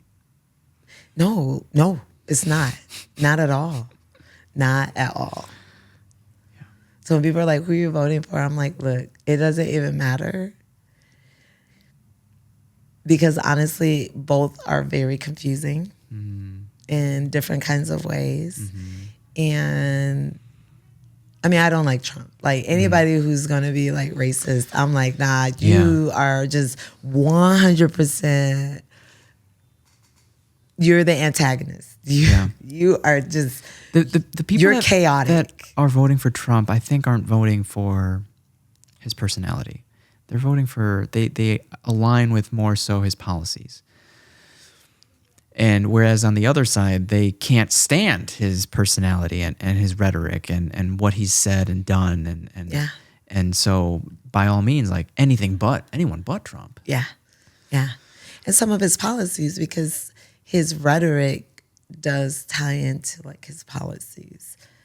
And so like, cause if you're saying one thing, right, but then you're like, but I'm going to put a policy in place for this. I'm more going to listen to like, if you're saying like, black jobs, like, what are you saying? So I'm listening to that. I'm hearing you, right? Because these are thoughts he's thinking on the fly, right? These are his true thoughts that are just coming out. They're just coming out. Yeah, it's not a planned on thing that he's saying. This is a real thought. If they allowed him to stay on Twitter, I mean, who knows what else he would have said. Yeah. Him and Elon Musk, they're like friends because they both be saying like the craziest things. Yeah. And I used to really like Elon Musk. I was like, he's like future thinking, like the planet might not be here forever because climate change. He even talked about climate change, and we have to create electric cars and figure out a way that we could be sustainable humans on this planet. And how do we evolve as humans? To now he's also into like racial rhetoric, classism, and I don't know what happened to him, but he's definitely, on the other. He's migrating over to, taking the red pill. To reel it back in a little bit, like what does it mean to you to be an ambassador for Lululemon? And how did that all come to be? Wow. Because they're doing the reveal soon, right? They're doing the reveal. We are. We're doing the photo Bucktown? reveal. Okay. Yeah, Thursday the 24th. Okay. Was that a surprise for you? Yes. Oh, wow. So you don't apply to become an ambassador. Oh, shit. Okay. They choose you. So Michelle took my class at Body High, and I know she's a power lifter, super strong. And like, I'm super impressed, like how much she can clean and, you know, clean the jerk, clean the press. Like she's like 4'10" or something. All right. And she's cleaning like heavyweight. So crazy impressed. I can't lift like what she's lifting. And so then after that, she was like, hey, Carmilla, I want to take your core power class. I didn't even know she worked for Lululemon. I just thought like she lifts weights and savages find savages. She's coming to class. So she came to class, and then after class, she was like, hey, can we talk after class for a little bit? I was like, yeah. So I thought she wanted to talk about weightlifting. Sure. And she was like, so I wanted to offer you the Lululemon Ambassadorship. So I didn't even know what that meant. Like, no idea, because I just be living in my own like weird world. You're doing your thing. And I was like, what? And then she was like, I want to offer you the ambassadorship to Lululemon. And I was hoping you would accept it. And I was like, wait, I thought you wanted to talk to me about weightlifting. She just laughed and was like, no, I wanted to like offer this to you. And I was like, I mean, yeah. So at right then and there, did she kind of go into it a little bit? Like, what does it so mean? I didn't still know what that meant, right? I was just like, okay, like, because I do have some people I know who are ambassadors. Okay. Like Eric Cervantes. Okay. And I've helped him on a few events, but he's never talked to me about the nitty gritty, about the ins and outs. Or just like being an ambassador. I just know that like he's an ambassador. His pictures are everywhere. You know, he looks cool. But he always looked cool before he became an ambassador. So, you know, and that he's doing events, and I didn't really understand like what it meant that they have seen you as contributing to your community in a positive way. And they start to watch your stories, come to your classes. And if they feel like it can uplift others, then they ask you to become an ambassador. So I didn't know any of that, right? So until like the next time I talked to her, I asked her like what? Like, why did you choose me to be an ambassador? What does it mean? You know? Yeah. Because I was about to teach another class. I only had like 15 minutes in between each class. Wow. Yeah. So I was like, I gotta go. Yeah. So, I mean, after that, did you feel like there was some level of pressure, or did you have to conduct yourself any differently? I did feel that. Okay. You know, even when we're talking, right, I'm editing, like, you know, I swear. Yeah. And I was like, oh my God, like, do I have to be like, hi, Lululemon? You know, and I asked her that. I did. So before I said yes, I did ask her that. Okay. I was like, are you sure? I was like, you know, I swear all the time. You know, I'm always saying like kind of crazy things. Like, I'm aware. And, you know, and she was like, no, we want you because we want you to be you. Yeah, authentic. She was like, don't be just dropping like F-bombs for no reason. Like, you know, but we understand like in motivation, sometimes you have to get a little bit more, I don't want to say aggressive, but say something that will like wake people up. There's like emphasis, for a second. Yeah. But don't just run around like every like other word, like, you know, that I'm not doing it in order to be toxic or to make someone feel less than. Yeah. I'm curious how long they've been keeping an eye on you then. Yeah, because I do swear. I know this. Well, I mean, it's I'm sure it wasn't a simple decision. It's just like you have a positive track record of inspiration, and you're changing people's mental as well as physical. And I'm sure they've been keeping an eye for a while before before the ask, before That's true. the offer. I never even asked them, like, how is that process? Yeah. I was just in such a shock. Sure. Because I never felt like someone who some people think is very aggressive in my, approach to fitness or getting people to click that switch in their mind. So I wasn't even on my radar, honestly. Yeah. So it was just nothing I never thought I would do if Nike or anybody. I do what I do because I want people to know that they're greater than they already think they are. Yeah. You're even greater. And so that's just I never thought like, oh, I want to be sponsored. Yeah. Yeah. No. You'd be doing it for the wrong reasons. Yeah, it would be weird. Yeah. And even sometimes, if you notice, I haven't created a lot of content that is Lululemon driven, because there's part of me that want to make sure that whatever I'm posting is for the real reason and not the social media reason. Not for conversions or anything like that. No, and not to be like, hey, look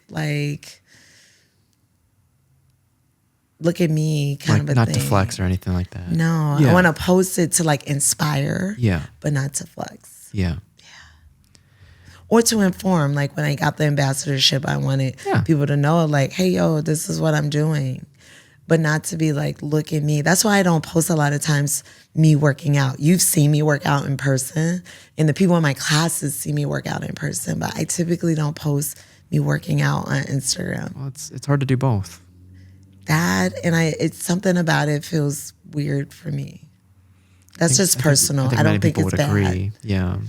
Because I think it does inspire people. I watch fitness influencers or people who do fitness and work out on Instagram. Some of it's funny, like the Darren J guy who does all that crazy like barbell stuff. Well, imagine how many workouts you do in one day. 3 to 7. Shit. So imagine if you hired like a videographer to just follow you around through some of the workouts, if they're cool with a videographer, but like, and then pay them to edit it, and then you have all this content to share. But you have outsourced the how. And I shared this video today, but you're no longer worried about how are you going to create content. You're outsourcing that. Yeah. And all you have to worry about what you're actually doing, which is the workout and the coaching. Yes. Like you get to be yourself while creating something that, 'cause you're a brand. Like it's weird to think about that, but like you're cultivating this identity. True. During COVID, I taught online every day, sometimes for 2 hours a day. You said talk? I taught. Taught. Mm-hmm. Oh, okay. I archived all the videos. Okay. They're there though. They had like 10,000 views, whatever. I archived all the videos. I was like, they're archived. COVID is gone. It's gone. Mm-hmm. Because I was saying things also on the videos that were sometimes a little bit inciting, not in a negative way, but just it was a lot going on. I was talking about George Floyd, like, how do we go out and stand up and things like that. And it was important for the time. Yeah. And I don't feel like now those same messages are important, but I don't think that we need to hear that every day. Sure. Does that make sense? Yeah. And so I felt like those videos need to be archived. I still have them.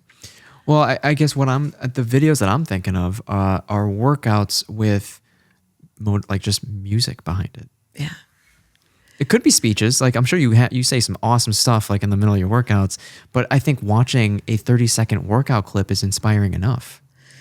I agree. I don't know why I feel so like it's a hurdle. Weird That's about just it. Another hurdle. Yeah. So during COVID, I taught every day, 2 hours a day on Instagram. Me teaching, yelling to the camera like they're in front of me. Wow. But it had a purpose. Yeah. Right? Like, we're all together inside. We can't go out. Also, like, we're also trying to have awareness of the social unrest of that was going on at the time. And how do we make sense of it all while trying to stay healthy? Yes. Yeah. It's a safe space. And I think these are things that people think about and don't oftentimes have people to talk about it with. Yeah. And then there would be that chat running, right? So sometimes we would just be talking to each other in the chat. And it gave people also a sense of like community and people they can talk to. Yeah. Yeah. So I think that had purpose. But now if I was like posting videos, I would feel like a little bit weird. But maybe I should. I don't know. You mentioned something about turning the switch on. And I wonder if when you're teaching a class, like, do you see the people taking the class the moment when their switch has been flipped on? And to add to that, I'm sure that's very fulfilling for you to work with people whose switches are on. Yeah. And it's seamless and easy to work with those people. But similar to the trainer show that pulled you into their class, do you give thought into the people that are a little bit more timid and maybe their switch hasn't been on and they might need the extra boost? Yeah. Sometimes those people are hard to identify, though. The ones that are easy to identify they are looking around the room lost. Oh, okay. While they're trying to do the workout, but they're trying. Okay. So you appreciate the fact that they're trying, the attempt. Yeah, like their form is absolutely terrible. Yeah. And that's why I identify those new people at the beginning of my class. Right.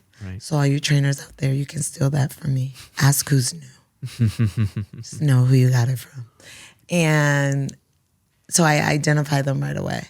And then if they look like they got it, Yeah.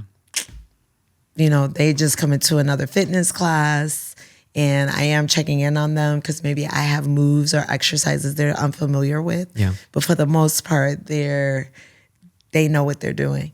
But for the people who are new and, timid, they're looking at me the entire time. They're not looking at the people next to them. They're not trying to seek guidance from those around them. Their lifeline is me. And I could see them tracking me as I'm walking through the room and they're struggling with, poses or, even just a simple bicep curl. So those are the people I'll go over and then I fix them and then they keep going and I'm like, you got it. That's it right there. And I just stare at them. That's it. Keep going. And then they smile and shake their head. So Nice. Now we made a connection. Yeah. And they know that anytime they're struggling, it's trust building. That anytime they're struggling, if I see it, I'm going to come over there, fix them, stay with them to make sure that you got it. And then before I move on.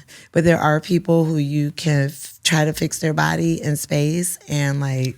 Yeah. Is there a point where you kind of just not give up, but like, it's like, what else can I do? It's like a medic. Like we triage, Yeah. right? We triage the worst. And then at a certain point when you're like, I kept giving you CPR and it's not working anymore. Oh, That we did the oxygen, we did, we bzz, bzz, and you're still like, we can't, at a certain point, that person needs a one-on-one. Oh. And unfortunately, we don't do that at Core Power. So, the only thing that we usually offer is say, hey, you should go take a C1 class. Oh. So that way in yoga, because it's a lot slower, or HPF, which is kind of like our hybrid version of like a Bikram class, Okay. that you're standing in the poses longer. And the teacher is cueing you through it for like 5 breaths. That you can engage in your body better In the way that you need to learn about your body. Yeah. So then when you come to sculpt, you will have a better sense of what is a lunge. You know, how do you bend your knee 90 degrees? Yeah. And not push it past your toes. How do you hold a plank? Things like that. Yeah. So usually we just do that. We'll Okay. recommend like, hey, you should Yeah. take a yoga or a makes HPF sense. class. But we did roll out a new format called Strength X. Okay. So Core Power is a lot of formats. Okay. So I teach Strength X also. So that one is more like circuit training. So you're on the exercise for a minute and it's not to beat. There's no tempo. And so, and the classes are smaller. My biggest Strength X class is like 25 people. Because max. of demand or because that's what you We keep it the capacity low so that we can do more one-on-one coaching. Because they're on the exercise for a minute, I can see the room better because there's less people, and because they're there longer, and we're gonna go through those exercises twice. I can see who's not doing it right, and there I can fix it. And instead of making like super creative moves, I just will do chest press. And then in the second round, I'll say, okay, do a chest press with a leg lift to engage your abs.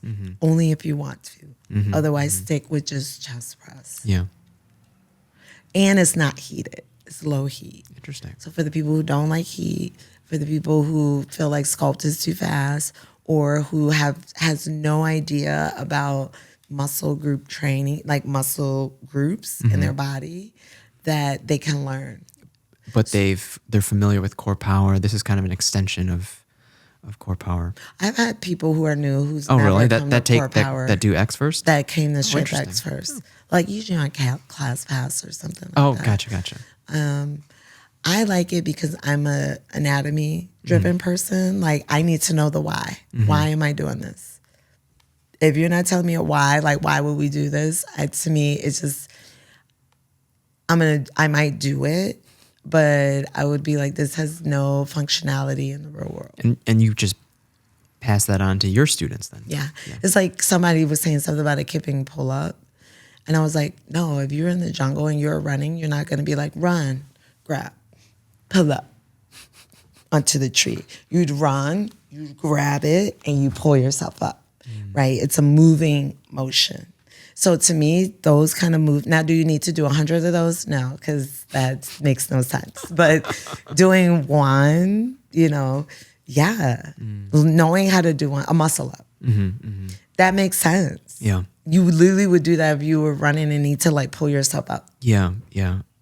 Out of all the workouts, I definitely appreciate any form of functional training. Yeah, because it's something you can use in the real world. Yeah. Like someone was asking me like, I don't understand why we do push-ups. And I said, if your car was stopped in the middle of the road, could you push your car? Yeah. You make it real. It's a real, it's functional. Do you need to push against, your door? Yeah. If I say if somebody was coming in or something whack was going on. Yeah. Pushing is a very like natural, normal, real movement that people need to know how to do and can do. And have the strength to do. Yeah. Same with commandos or surrenders. On your knees, down, down, up, up, right? If you fall and you have nothing to hold on to, how do you get up? Yeah, burpees still kill me, so. Burpees are great because you need them, right? Jiu-jitsu, right? Falling down and being able to hurry up and get back up. Yeah. Knowing different, a kettlebell, Turkish get up. Knowing different ways of being able to get up off the floor because you're not going to fall the same way all the time. Yeah. Is there a demographic that you want to serve that haven't served? Yeah, I mean, I feel like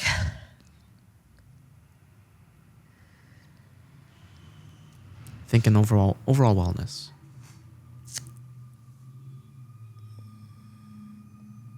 And overall wellness,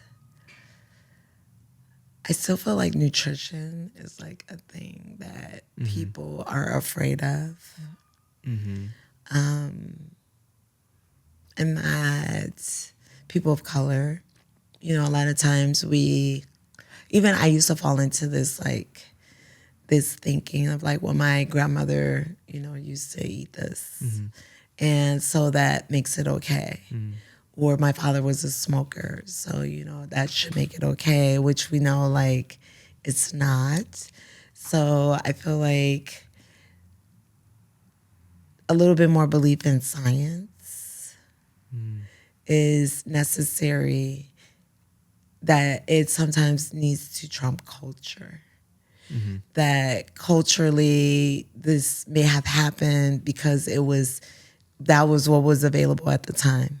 And we didn't know that smoking would do this, or that, you know, eating a high fried food diet would make you unhealthy, or that Kool-Aid, you know, pounds of sugar was bad for you, that it was, you know, not healthy, that we start leaning into science more.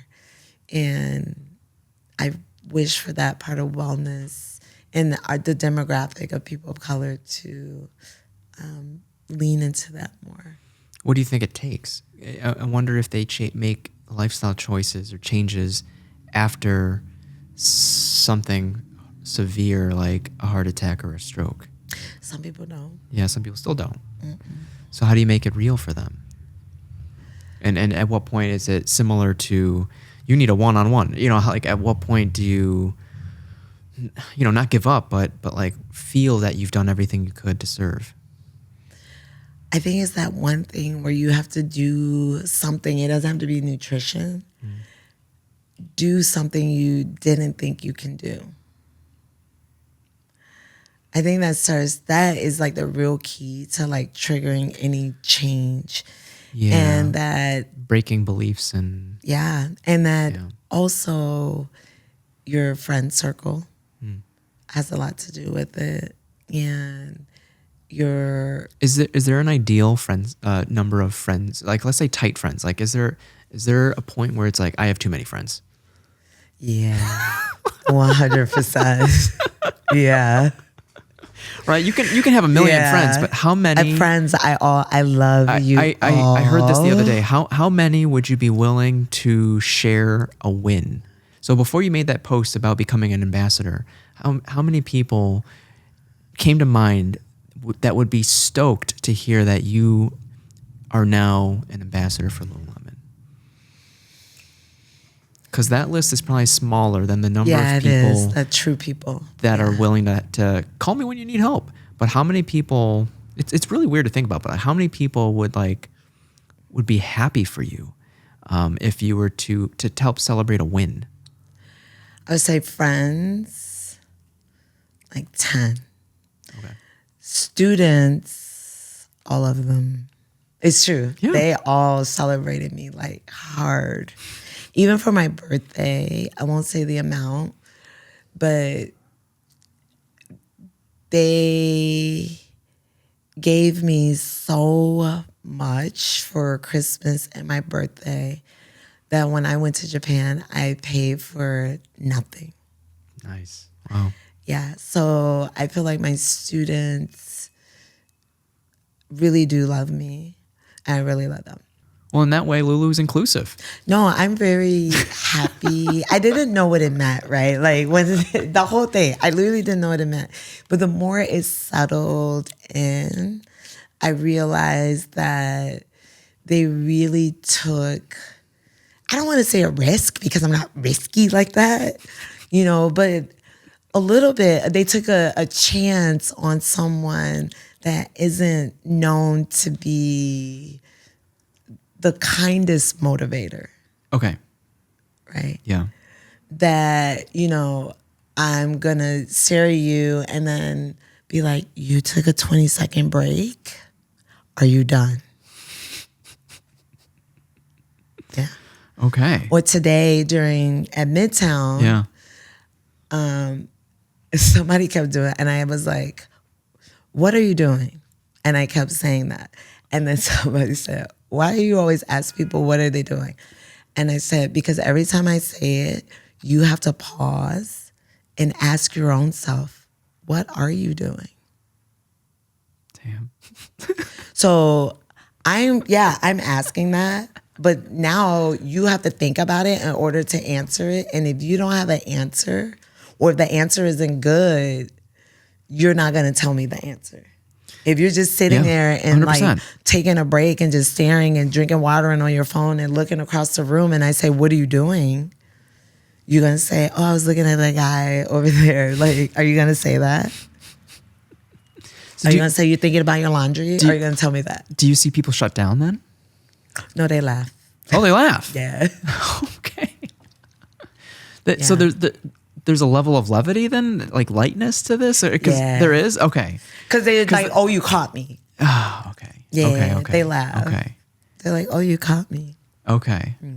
So it's not all like hustle. There's definitely a lighter side to this. Yeah. Like, yeah. No, my classes are like, I'm hustling, but then I say something like really funny. Yeah. Right. Yeah. Like we were doing something and I was like, you know what? You guys look like that breakdancer lady in the Olympics. Everybody will start laughing. We get a little break. And I'd be like, okay, that's enough. That's your break. Now go back to the workout. Yeah. So I would say something that's funny where the whole class breaks that seriousness. Yeah. And then we get back to serious. Okay.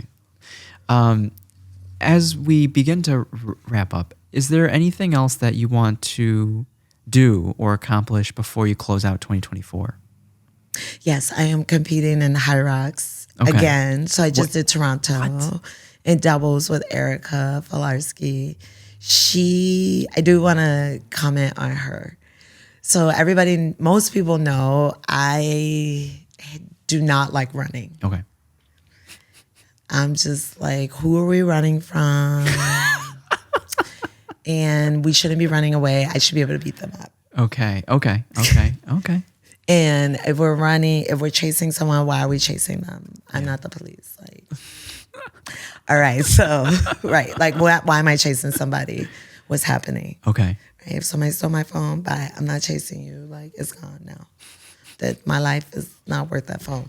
So we're during High Rocks. And at one point, I was the runs, I was doing all the weight stuff great. I got to the station and was like, yeah. Like, describe it. Is it how different is it from CrossFit? Okay, yeah. I love the CrossFit community. It's like, you guys whack. You still like CrossFit. So it's not barbell. So you run 1,000 meters, ski. What do you mean ski? Ski erg. No way. Yeah. You do 1,000 meters ski erg. Wait. So is that without snow? What is that? Is that ski erg? Oh, I know what you mean. Ski erg. With the, I don't know. I never knew the name of the machine, but I've used it before. Erg. Okay. And if you don't say ski erg, like CrossFit people typically get upset, but it's the ski erg. Understood. Yes. Okay. What ski else? Erg. So, and then you run 1,000 meters again. Oh, wow. And then you do I think it's 80 meters or 100 meters sled push. Okay. 225 pounds. So I did doubles. So you split that with your partner. Oh, so there's partners. Yeah. Oh, that's cool. For you, it wouldn't be 325. 225 for men is 325. Oh. Yeah. Yeah. So women is 225. So we split that. That felt great. That's my strength. Wow. Then we ran, and then you do sled pull. I think that was like, it's a weird weight. It was like 171 pounds. Okay. Don't quote me on that. That's a lot. Somewhere like that. The sled pull, actually the push and the pull was, I'm pretty back strong. Okay. So I like the sled pull. Okay. But I was training with 270 on a pull. Okay. So when I did 170, it was like, okay, like I'm going. And the push I trained with 272. So same thing. I was like, okay, like I trained over the weight. So that way when we did it would be great. Yeah. But so you do the sled push, run 1,000 meters, sled pull, run 1,000 meters again. Then you do broad jump burpees, 80 meters of broad jump burpees. So big jump forward burpee. Oh, wow. And then after that, you do farmer's carries, 1,000 meter run, farmer's carry, 1,000 meter run. No, we did row first. 1,000 meter run, rower, 1,000 meter row. Yeah. 1,000 meter run. Wow. Then the farmer's carries, 1,000 meter run, sandbag lunges, 1,000 meter run, 100 wall balls. Jeez. Yeah. So what was the time? 2 hours? Or we did it in an hour, under an hour and 30, Ouch. which is what our goal was. Wow. So we're doing it, and then after the sled pull, I don't know. I was like, my cardio is just trash. So we're running, and I was like, can you slow down, Erica? She does marathon. She did high rocks and the marathon the next weekend. Yeah. So she's a savage. Wow. Slow down. She side eyes me. She doesn't say anything. She's still running. Erica, can you slow down? I'm like, she must have not heard me. She side eyes me. She still doesn't say anything. I was like, can you slow down? She cuts over into the fast lane. And you have to stay with your partner. So I cut over too, and I'm right behind her in the fast lane. And in the fast lane, there are people who are running fast behind you. Oh, wow. So now I'm trapped between her and the person behind me. Someone coming up. Is in the fast lane. And I was like, I'm going to have to embrace the suck. That literally was my words to myself. I said, embrace the suck and pretend David Goggins is chasing you. That's what I told myself. But I almost died because of her, the run. Erica almost died on the run. But that was a very beautiful learning moment. That partnership also means being with people who can pull you up the mountain when you can't climb next to them, and you being able to pull them up the mountain when they can't come up themselves. Like we're doing the broad jump burpees. I think she did 3, and I never asked what happened, and she was like, you go. Right, we're supposed to do 5 each. And so, and I was like, okay. Right. Oh, okay. And then I went. I think she just had to catch her breath, because then after that she did 10. Jeez. Right. So I think that taught me something like gorgeous, that like savages find savages. And then you surround yourself with people who are also going to pull you. And sometimes when you think that like, I need to go slower, that they're like, no, you don't. You really don't. Did you ever think you'd say those words? About somebody else? No. No. That somebody else would be like, Erica, can you slow down? Yes. If I'm dying on something, I'm like, yo, this is whack. I remember I went to Tone House in New York. Have you ever gone there? No. It's insanity. And so at one point, we're doing like these gallops. No, it was these sliders. I was like, oh, you're just on sliders and a downward dog, pushing. And then at a certain point, I was like, what the fuck is this? I literally stood up and was like, no. And the guy was like, you gonna finish it. And then everybody's on the other side like, you can't do it. And I felt, and I'm out there alone just trying to like do it. And I was like, this is whack. Okay. Yeah, I can be humble and be like, this is crazy. Okay. And when you think about it a little longer, you're like, embrace the suck. Just keep going. Now I embrace the suck more. Okay. But there are moments where my mind is like talking, and I'm like, what if we just slow down a little? I'm not saying stop. I'm saying like just slow down. 'Cause I was going to ask, like, at what point do you then listen? If I throw up. Okay, that's your threshold. Okay. Yeah. Okay. Throw up is usually like the precursor for everybody everything else that's going to go wrong. Okay. So usually throwing up. Are you? And where's the second High Rocks? Chicago. It's in Chicago. Yeah. Oh, like where? Grant Park or Millennium? Navy Pier. Oh, Navy So Pier. this one, I'm on a sponsored team, sponsored by West Loop Spine and Stability. Oh, okay. She takes care of me. I have really bad injuries, and she's like almost between her and then, Tyler Sheets at Midtown. Okay. Between the lady who owns West Loop Athletic Club, Jody, and Tyler Sheets, who does Regen. He teaches yoga. Okay. He teaches on the turf. He teaches. He does the personal training. Yeah. He does everything at Midtown. Between those two, Nice. They healed me up. But she sponsored the team, so we have a relay. Oh. So relay is a little bit harder and not harder because you only run twice because you only do 2 events. Okay. Because it's split up. It's 4 people splitting 8 I see. stations. Is Erica involved? No, I wish she was, but she's going to a wedding. I know. So the hard part is you have to do the whole station alone. Okay. So if it's broad jump burpees, you're not just doing 10. You're doing all of them. I think the last time I did high rocks, 2 other times, it was on relay teams. And I counted the burpees. They were like 50 to 60. I always get stuck with broad jump burpees. And you don't know until the event, or? No, we usually are trying to pick the thing we're strong at. Okay. But nobody wanted to do the broad jump burpees. And I'm not great at cardio, but they know I'll power through. I'll power through. Okay. I do love burpees, but going from, because you're on relay, you're sprinting 1,000 meters. Damn. Because it's a relay, all you got to do is sprint, do your event, go tag your teammate out. I see. So Okay. you're all out. And by the time you get to the broad jump burpees, you're like, and then you're going straight into the broad jump burpees. Okay. That's intense. Yeah. Yeah. Wow. So that, and then I'm doing farmer's carry because I was like, if I have to do the burpees, then I'll do the farmer's carries. That's awesome. That's a great way. So that's what I'm doing. Great way to- 2024. Yeah. I'm going to do CrossFit in Japan Oh shit. over Thanksgiving. Wow. Getting another tattoo. Over there? 2 tattoos. One of them I'm getting here in Chicago at Animal Farm. And then the other one I'm getting over there from the same guy. Is Animal Farm the name of the shop? The Animal Farm is the name of the shop here. Oh, I didn't. Okay. Yeah. Okay. And then the one in Japan, it's a Japanese name that it's. But the artist is going to be there.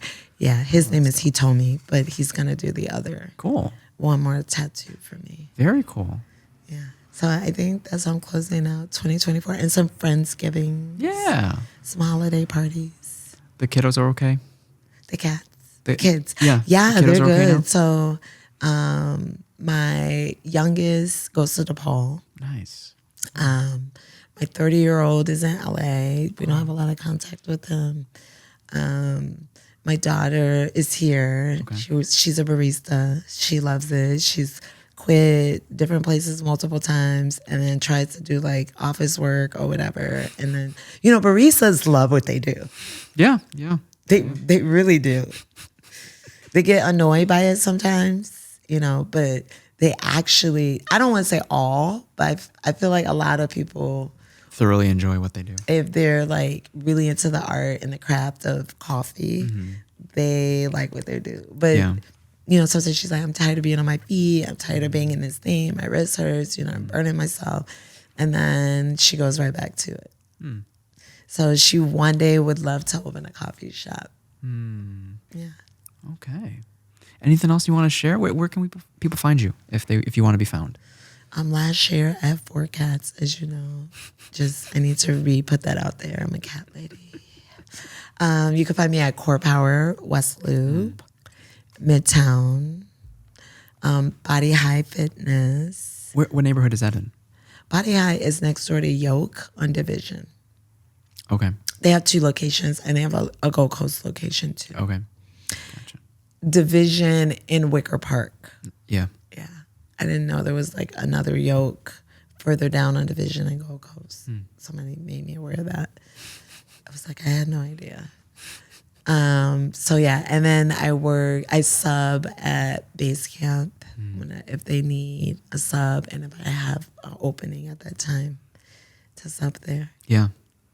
Wow, that's a lot. You do it all, and I appreciate you sharing. Thank you. I'm sure I think there's people doing more savage stuff than I am, for sure, for absolute sure, and they inspire me. Do you feel like you're have met your goal of inspiring your kiddos?